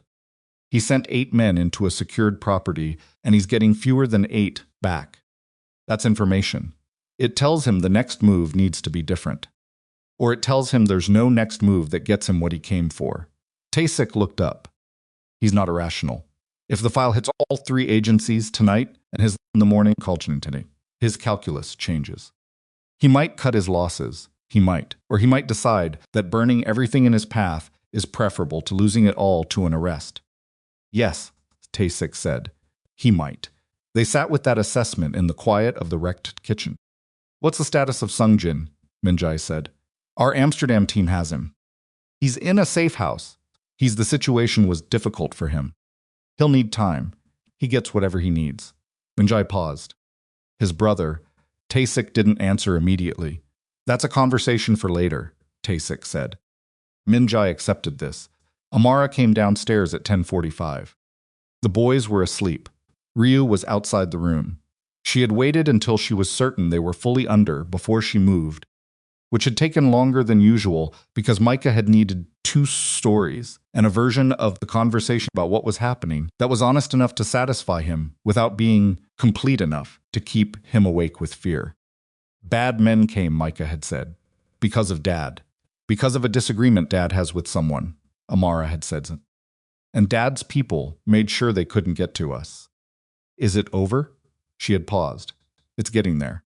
Micah had looked at her with his wide, undefended eyes. You don't sound sure. I'm not sure about everything, she had said. But I'm sure about this room, and I'm sure about the people keeping us safe in it. He had accepted that and fallen asleep within 7 minutes. Elias had been awake longer. He hadn't asked questions. He had just been awake, on his back, looking at the ceiling. Before his eyes finally closed, he said, "He came back." She had been sitting in the chair by the door. "Yes," she said. "He said he would, and he did." She had not answered that. She had waited until he was asleep, and then she had sat with it for a while, in the dark.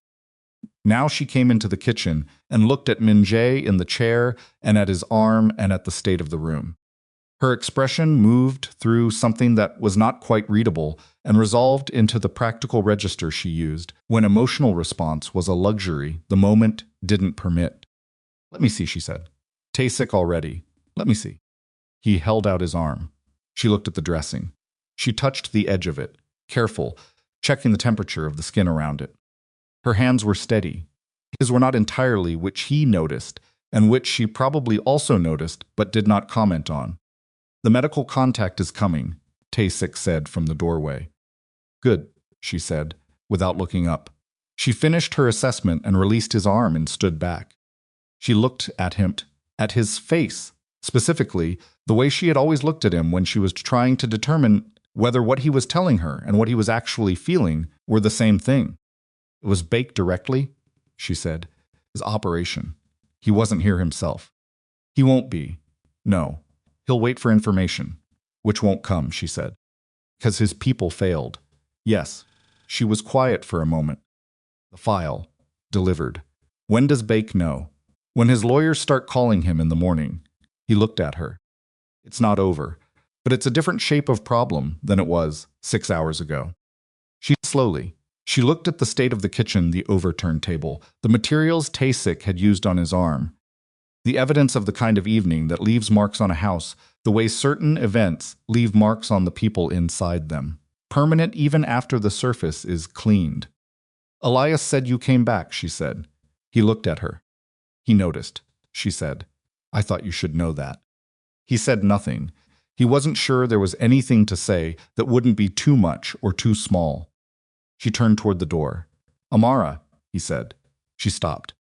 He looked at her back, the particular straight line of her spine, the way she was holding herself together through pure citric exhaustion the specific exhaustion that had settled into the set of her shoulders and the angle of her neck. "I know tonight didn't change what I owe you," he said. "I know a perimeter and a bad arm don't pay a 5-year debt." She didn't turn around. "But I need you to know that there is nothing." He stopped.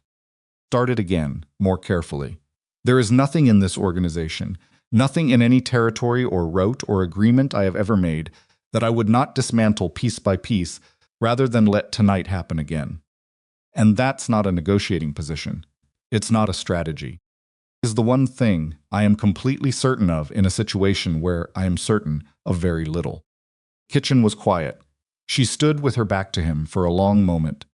"I know," she said finally. She said it quietly, without ornament, the way she said the thing she meant without wanting to perform the meaning. She didn't turn around, but she didn't leave the room either. She stood in the kitchen doorway, with her hand against the frame, the same gesture, the same position, the sound scene, the same door between staying and going, and for a moment that was long enough to mean something without being long enough to resolve it, she simply stood there. The medical contact arrived at 11:15. The night moved on. Outside the walls, the city did what it always did, indifferent to the specific weight of what had happened on the hill above it. And somewhere across the Pacific, in the offices of 3 separate international agencies, a file that had been years in the building was being opened by people whose job was to act on exactly this kind of information.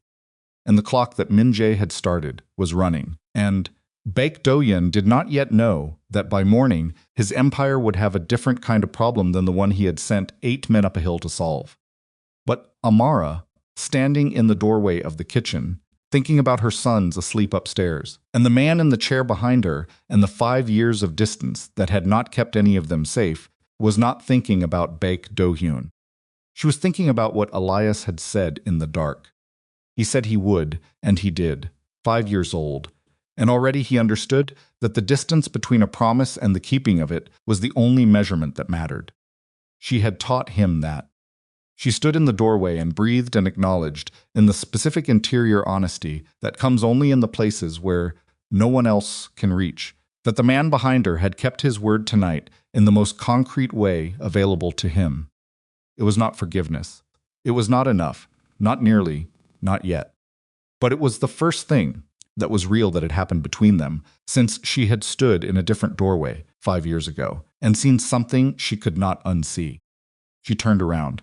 She looked at Min-jae, sitting in the chair with the medical contact working on his arm, and his face arranged in the controlled expression of someone managing their own pain with the same deliberate patience with which he appeared to be managing everything else. He met her eyes. She held his gaze for one moment. Then she crossed the kitchen, pulled out the chair across from him, and sat down. She didn't say anything. He didn't say anything, but she had crossed the room and she had sat in that, in the language they had always spoken to each other, the one underneath words, the one made of positioning and distance, and the deliberate geography of two people who know exactly what it means to move toward or away, was a sentence. Outside the window, the first pale suggestion of morning was beginning at the edge of the dark. Baek Do-yoon was arrested at 6:14 in the morning, Seoul time, which translated to 2:14 in the afternoon in Los Angeles, which was when Tae-sik received the confirmation in the kitchen and walked into it where Min-jae was eating rice with his sons, for the first time in 5 years that any of them had been conscious for. Tae-sik stood in the doorway. He looked at Min-jae. Min-jae read his face.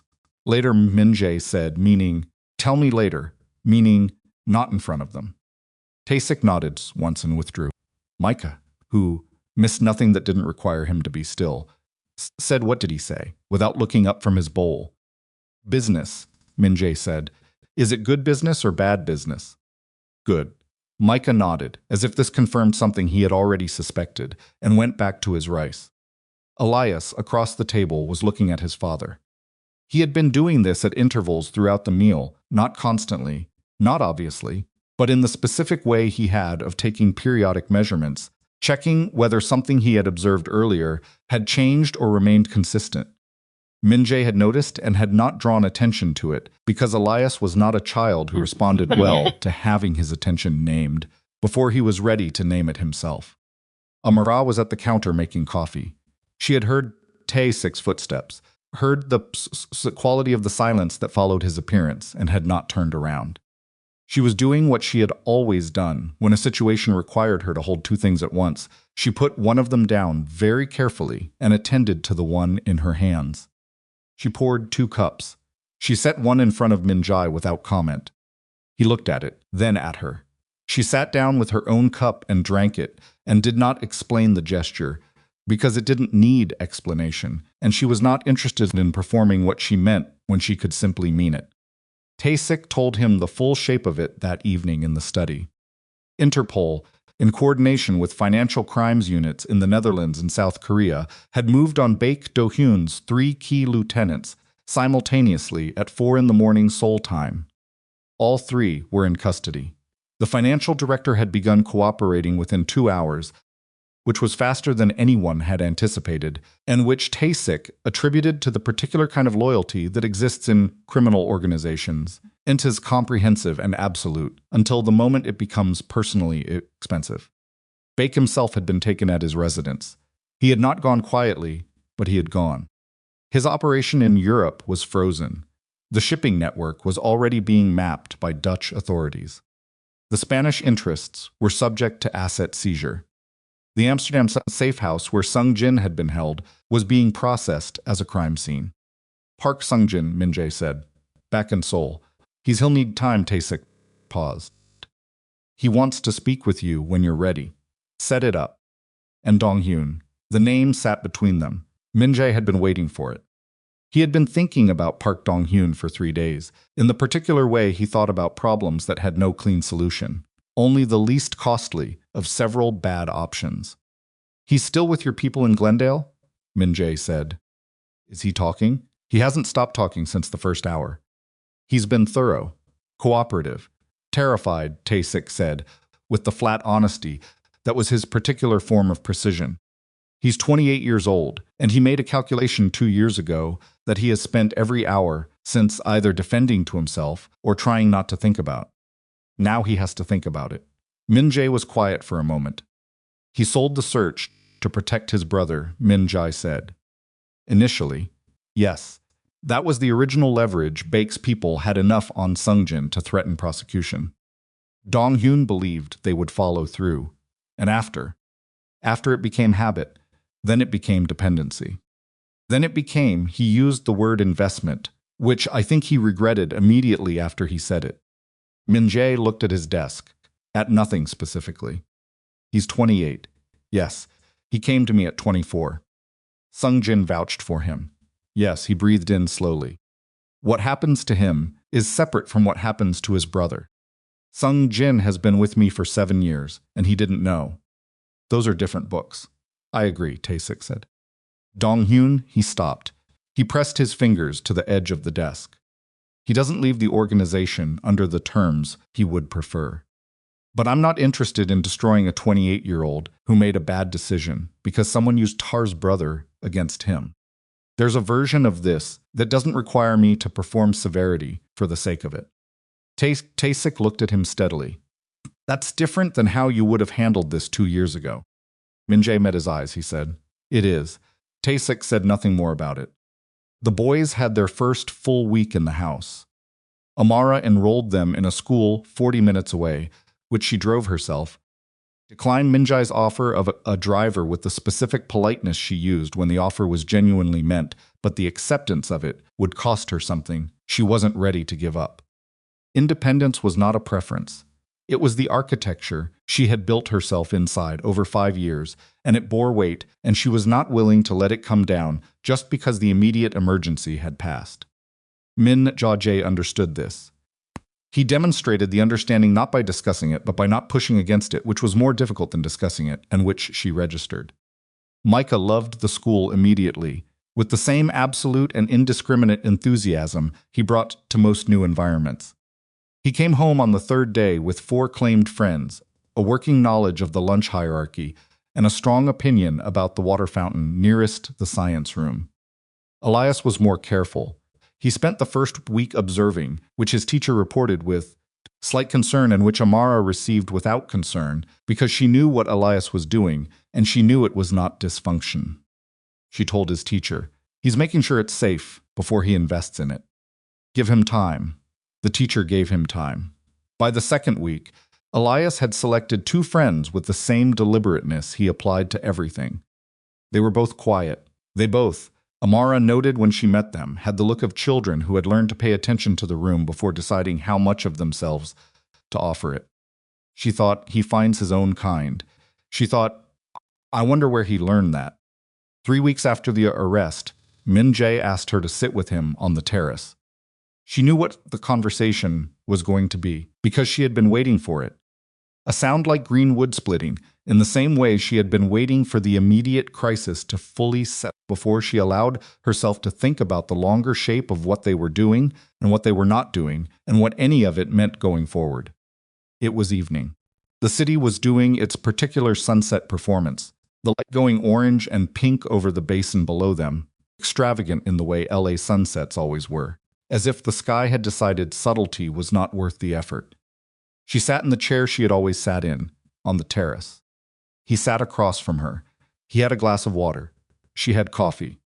There was a basket of something Mike had put together earlier, with the kitchen staff's supervision crackers and fruit and whatever else he had found compelling, because Micah never approved of conversations that didn't have provisions. Baek's assets are frozen, Min-jae said. The Dutch prosecution is moving forward. His 3 lieutenants are all cooperating, which means the case doesn't need his testimony to proceed, and he has nothing to trade. You've been briefed. Tae-sik briefs me daily. I thought you should have the same information. She looked at him. You've been doing that. Sharing the briefs. Yes. Since when? Since the night you sat down across from me in the kitchen. She absorbed this. The city moved below them, indifferent. The threat is neutralized, she said. Not a question she had tracked the trajectory herself. Substantially. There may be residual elements of his network that take time to fully dismantle. But the infrastructure is gone, and the man who directed it is in custody with 3 cooperating witnesses against him. So the immediate reason for us being here, she said, is resolved. He looked at her. He had learned over the past weeks to hold her gaze during the conversations that required it, rather than managing the discomfort of them by looking elsewhere. It was one of the small changes she had noticed and not yet spoken about. Yes, he said. The immediate reason is resolved. Then we should talk about what happens next. Yes, he said. We should. The terrace held them in its particular kind of quiet, the ambient sound of the city far below. The occasional movement from inside the house, the distant sound of Micah's voice in some negotiation with Ryu, whose terms she couldn't make out. I've been in contact with a firm in Lisbon, Amara said. There's a position. Senior translator, flexible schedule. I could take the boys back.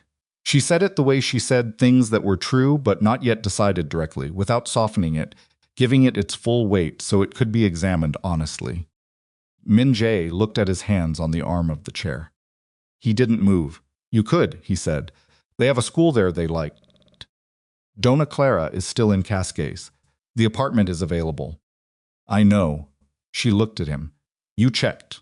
I wanted to understand what the options were. You checked to see if I had an exit. I checked to see what you were considering. He met her eyes. Those aren't the same thing. She was quiet for a moment. Why, she said. Because if I'm going to ask you to stay, I wanted to ask it without pretending that leaving wasn't a real option. He said it without elevation, without the cadence of a speech. Just the words, in sequence, meaning what they said. I'm not interested in making you feel like this is the only door. It was never supposed to be the only door. And if I go, then I figure out a way to be present for the boys that doesn't require your proximity to me. He paused. I will not use them as the mechanism. That was never on the table. She looked at the city below. Min-jae, she said. Yes. If I asked you right now to name the single worst thing about yourself, not what you did, but who you are, what would you say? The question landed in the evening air, and she watched him receive it. He didn't deflect. He didn't produce an answer quickly, which was itself an answer kind the answer of a man who is actually considering the question rather than managing its appearance. He was quiet for long enough that Micah's voice drifted out from inside again and then receded. I think, Min-jae said, that I have spent my entire adult life building structures of control because I do not trust the world to hold what I care about without them.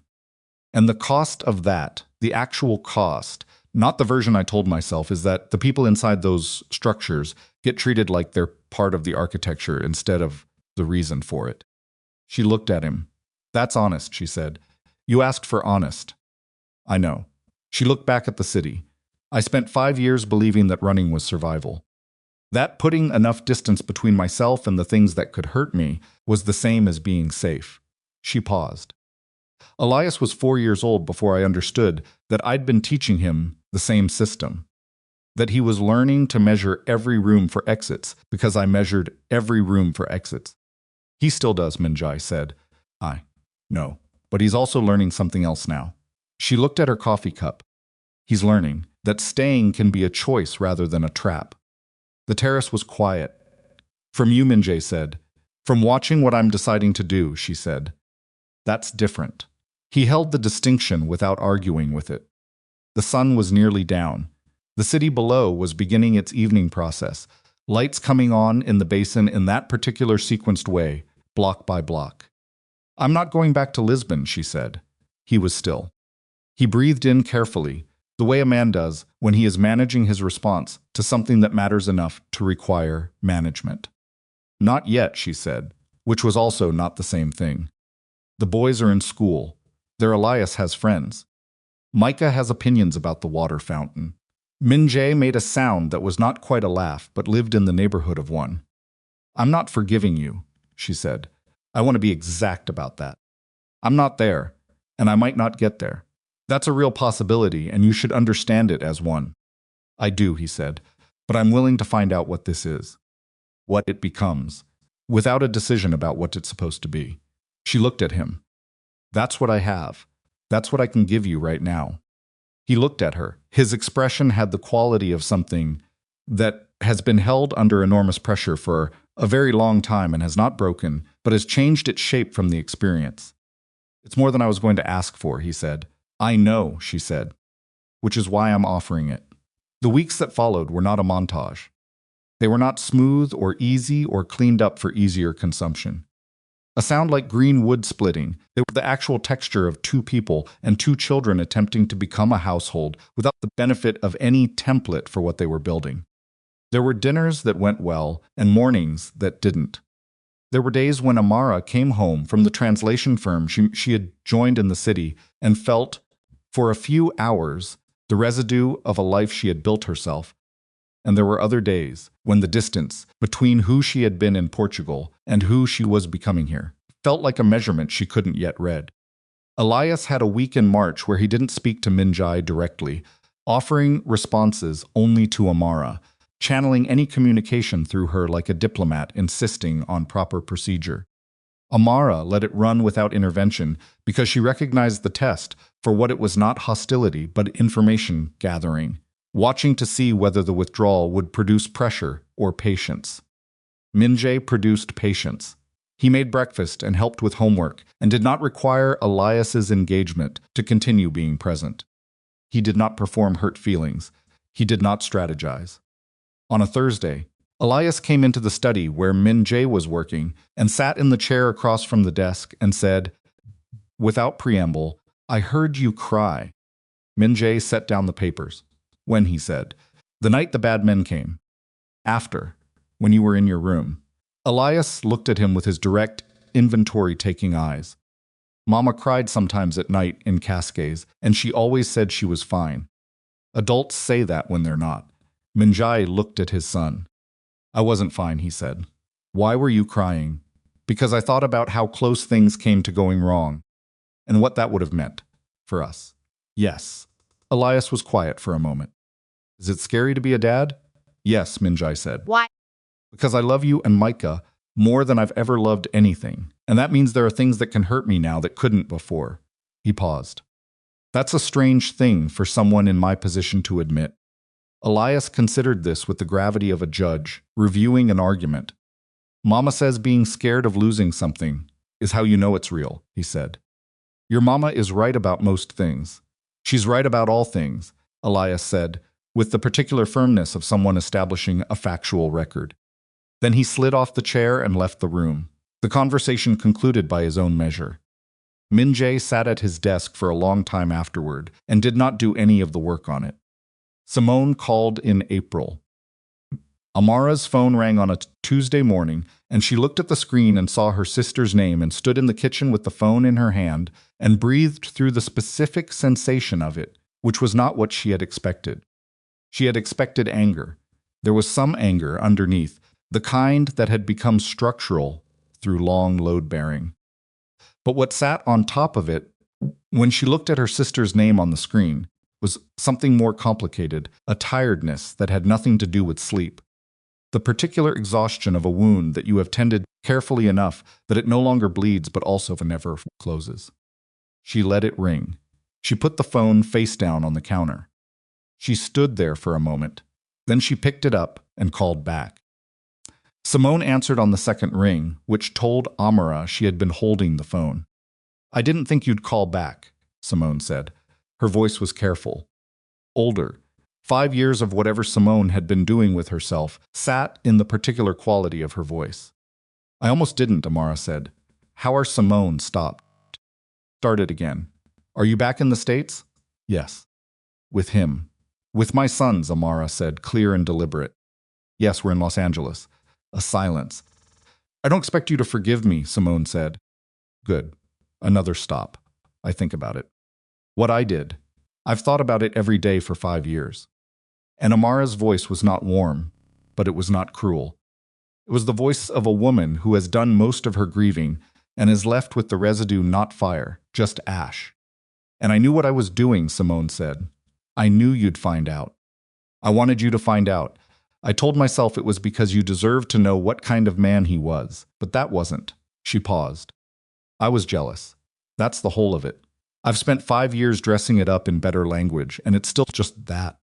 Amara looked out the kitchen window at the garden, where Micah had arranged a series of stones into a pattern only he understood. "I know that," Amara said. "You knew then?" "I suspected." Min-jae confirmed it later. "The timing wasn't accidental." "No." You used his weakness, Amara said, and you used my trust, and you used them against me, specifically because you knew how to hurt me and you wanted to. She said it without volume, without drama. Just the sentence, its weight distributed evenly. I've sat with that for 5 years, and I've let it be what it is. I'm not going to re-examine it on this call, I know, Simone said. Her voice was thin. I have twin boys, Amara said. They're 5. They're extraordinary. She paused. I would have liked for them to have an aunt who was what aunts are supposed to be. I would have liked for you to have been what you were supposed to be. She looked at the garden, at Micah's stones. But you don't get to walk into their lives on your timeline when you walked out of mine on your own. I know I'm not closing the door, Amara said, but I'm not opening it right now either. When I'm ready, if I get ready, I'll call you. The silence on the other end was long enough to be a response in itself. Okay, Simone said. Okay, Amara said. She ended the call. The phone in her pocket and stood in the kitchen for a moment, feeling the weight of the conversation settle through her, distributing itself to the places where she had room for it and the places where she didn't. Then she went outside to find out what Micah's stone pattern meant. Min-jae began the withdrawal from the organization's criminal operations formally in May.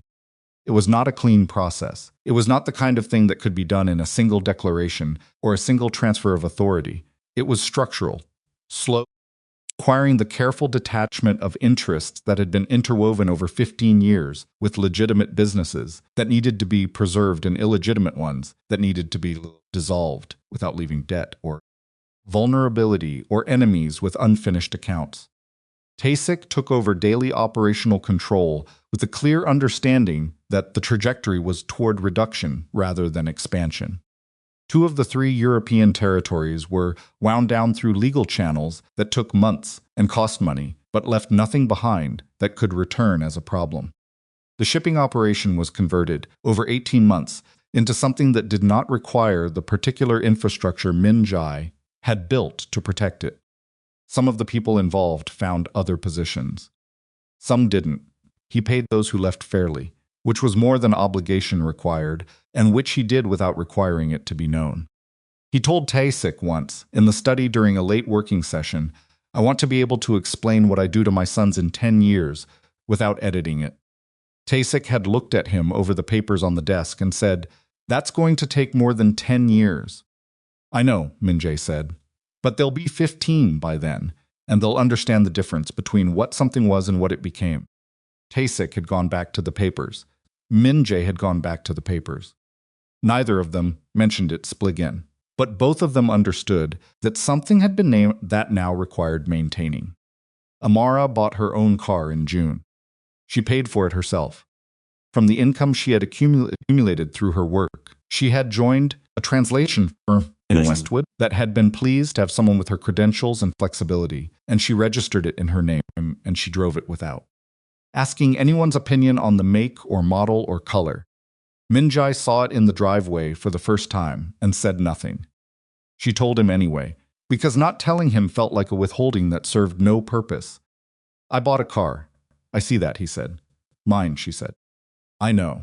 She looked at him. He looked at her. There was a small silence that had a particular quality to it, the kind of silence that exists when 2 people are calibrating the same moment from different positions and arriving at the same reading. It's a good color, he said. She looked at the car. It was dark green. Thank you, she said. She got in it and drove to pick up the boys from school. Question of what they were to each other resolved itself not through a single conversation, but through accumulation. The way most true things do.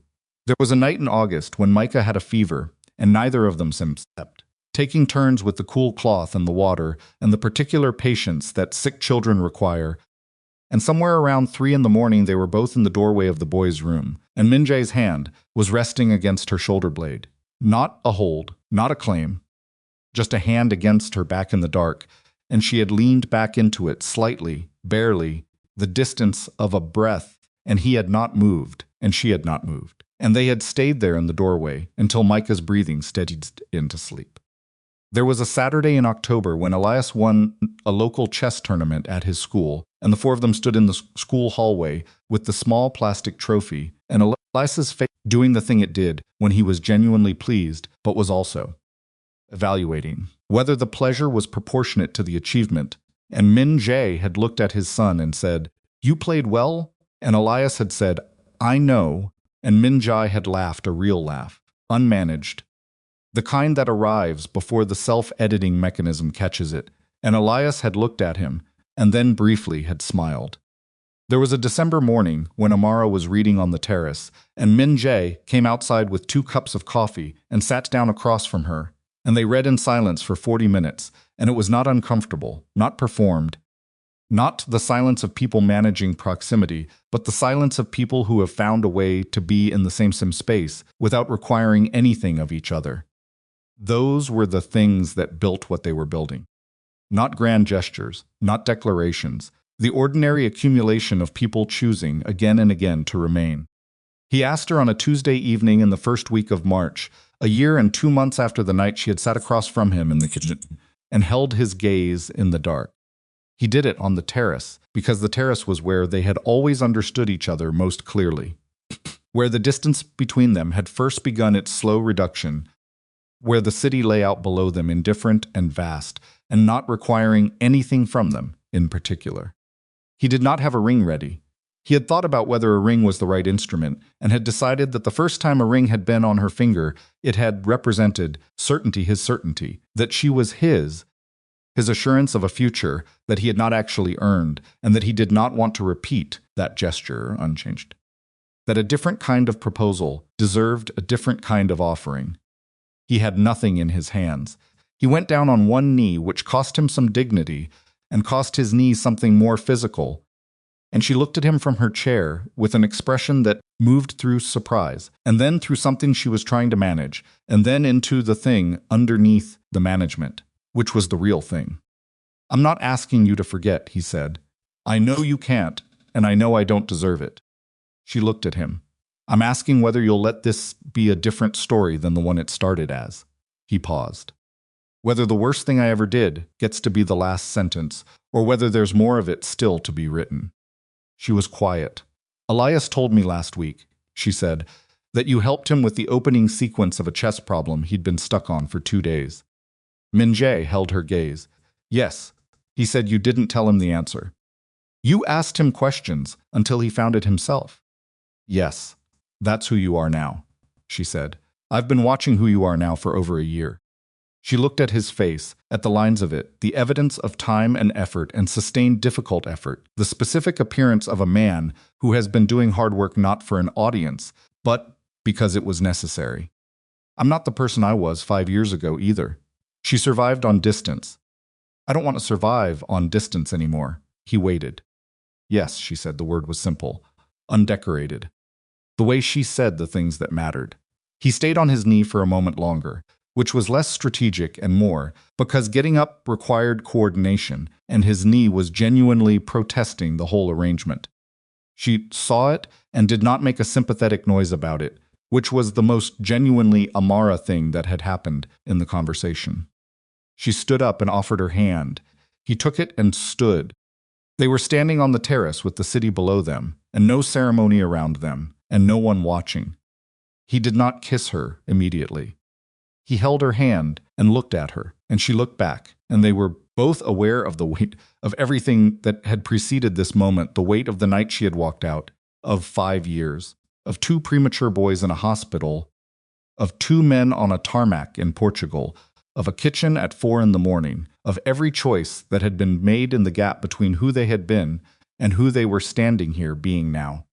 Then she reached up and put her free hand against his jaw, a touch that was specific and deliberate, the gesture of someone who has decided, and he closed his eyes for a moment at the contact, and she felt the specific exhale that moved through him, and then she kissed him. It was not cinematic. His nose was in the wrong position initially, and she tilted her head, and he adjusted, and the coordination was imperfect, in the way that things involving actual humans who have not done this in 5 years are imperfect. And then they found it, and it was theirs, and it was enough. They were married on a Saturday in May. The ceremony was in the garden. The guest list was 16 people, which included Tae-sik and his wife, 3 people from Amara's translation firm, who had become something close to friends, Ryu, Dona Clara, who had flown from Cascas and who wept from the moment the ceremony started and continued with great commitment for its entire duration, and a small number of other people who had earned the designation of witness to what was happening. Amara wore something she had found herself, in a small shop in Silver Lake, tried on alone in a dressing room, bought without photographing it to show anyone. She had not asked for opinions. She had looked at herself in the mirror and known. Min-jae wore a dark suit and looked, for the first time in a long time, like a man who was exactly where he intended to be. Elias and Micah stood beside their father. This had been Elias's request, delivered 2 weeks before the ceremony in his characteristic mode direct, no build-up. "We should stand with Dad," he had said to Amara over dinner. "So that it's the four of us." She had looked at him. "Yes," she had said. "Okay," he had said, and eaten the rest of his dinner. So Elias stood beside his father in a small, dark jacket that was slightly too long in the sleeve, and Micah stood beside Elias in a matching jacket, and Micah spent most of the ceremony looking around at the guests with the comprehensive curiosity of someone cataloging an experience, and Elias stood with his hands at his sides and his eyes on his mother as she walked down the path toward them, through the garden. Amara walked alone. She had thought about this. She had not wanted to be given by anyone to anyone, which was a conversation she hadn't needed to have with Min-jae because he had not suggested it. She walked herself through the garden she had first seen 5 years ago from the wrong side of her own life, past the chairs and the people in them, toward the four of them, the man and the boys, and she walked at the pace she chose and arrived when she chose to arrive. She stood before Min-jae. He looked at her. She looked at him. Whatever the officiant said, she heard most of it. The portions she missed were the portions during which she was looking at her son's faces, Micah's wide, unguarded joy, Elias's careful, costly smile, and understanding that the thing she was building today was not a recovery of what she had lost, but a construction of something new, something that had been made possible only by the full, specific weight of everything that had preceded it. She could not have arrived here without having left. She could not have been this person without having been the one who stood in a hallway one night and under 2 seconds what 5 years would cost her. She said her vows. He said his. The garden was very quiet.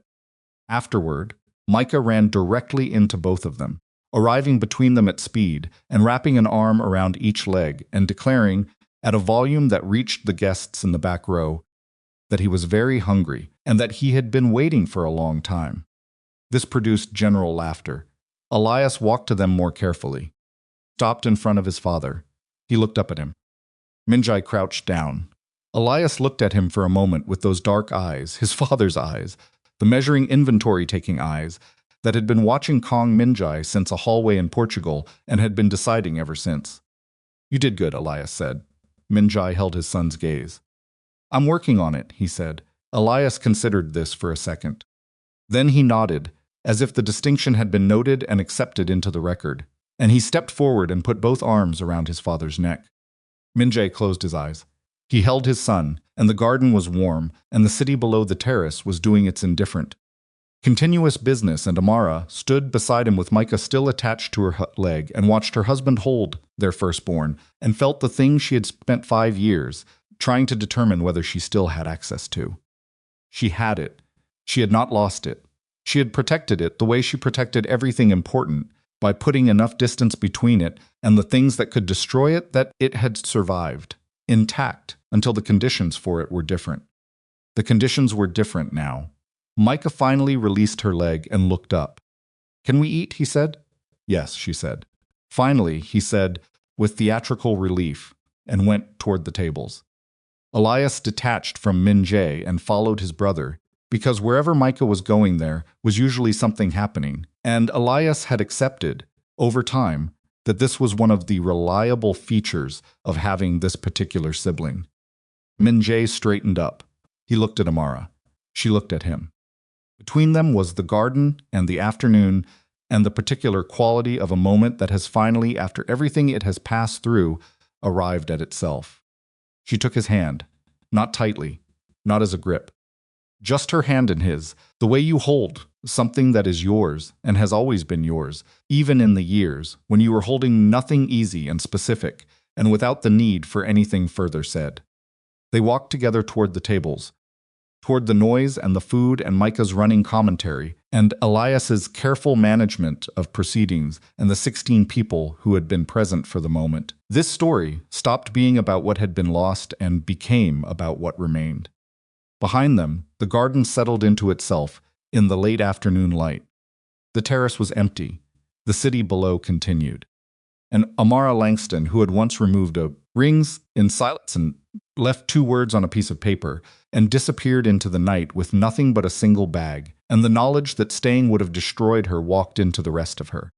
Life with her hand in the hand of the man who had finally learned the difference between holding on and holding someone. She did not run. She had not run in a long time, and the distance she had once put between herself and everything she loved had become, in the end, the exact length of road it had taken to find her way back to it.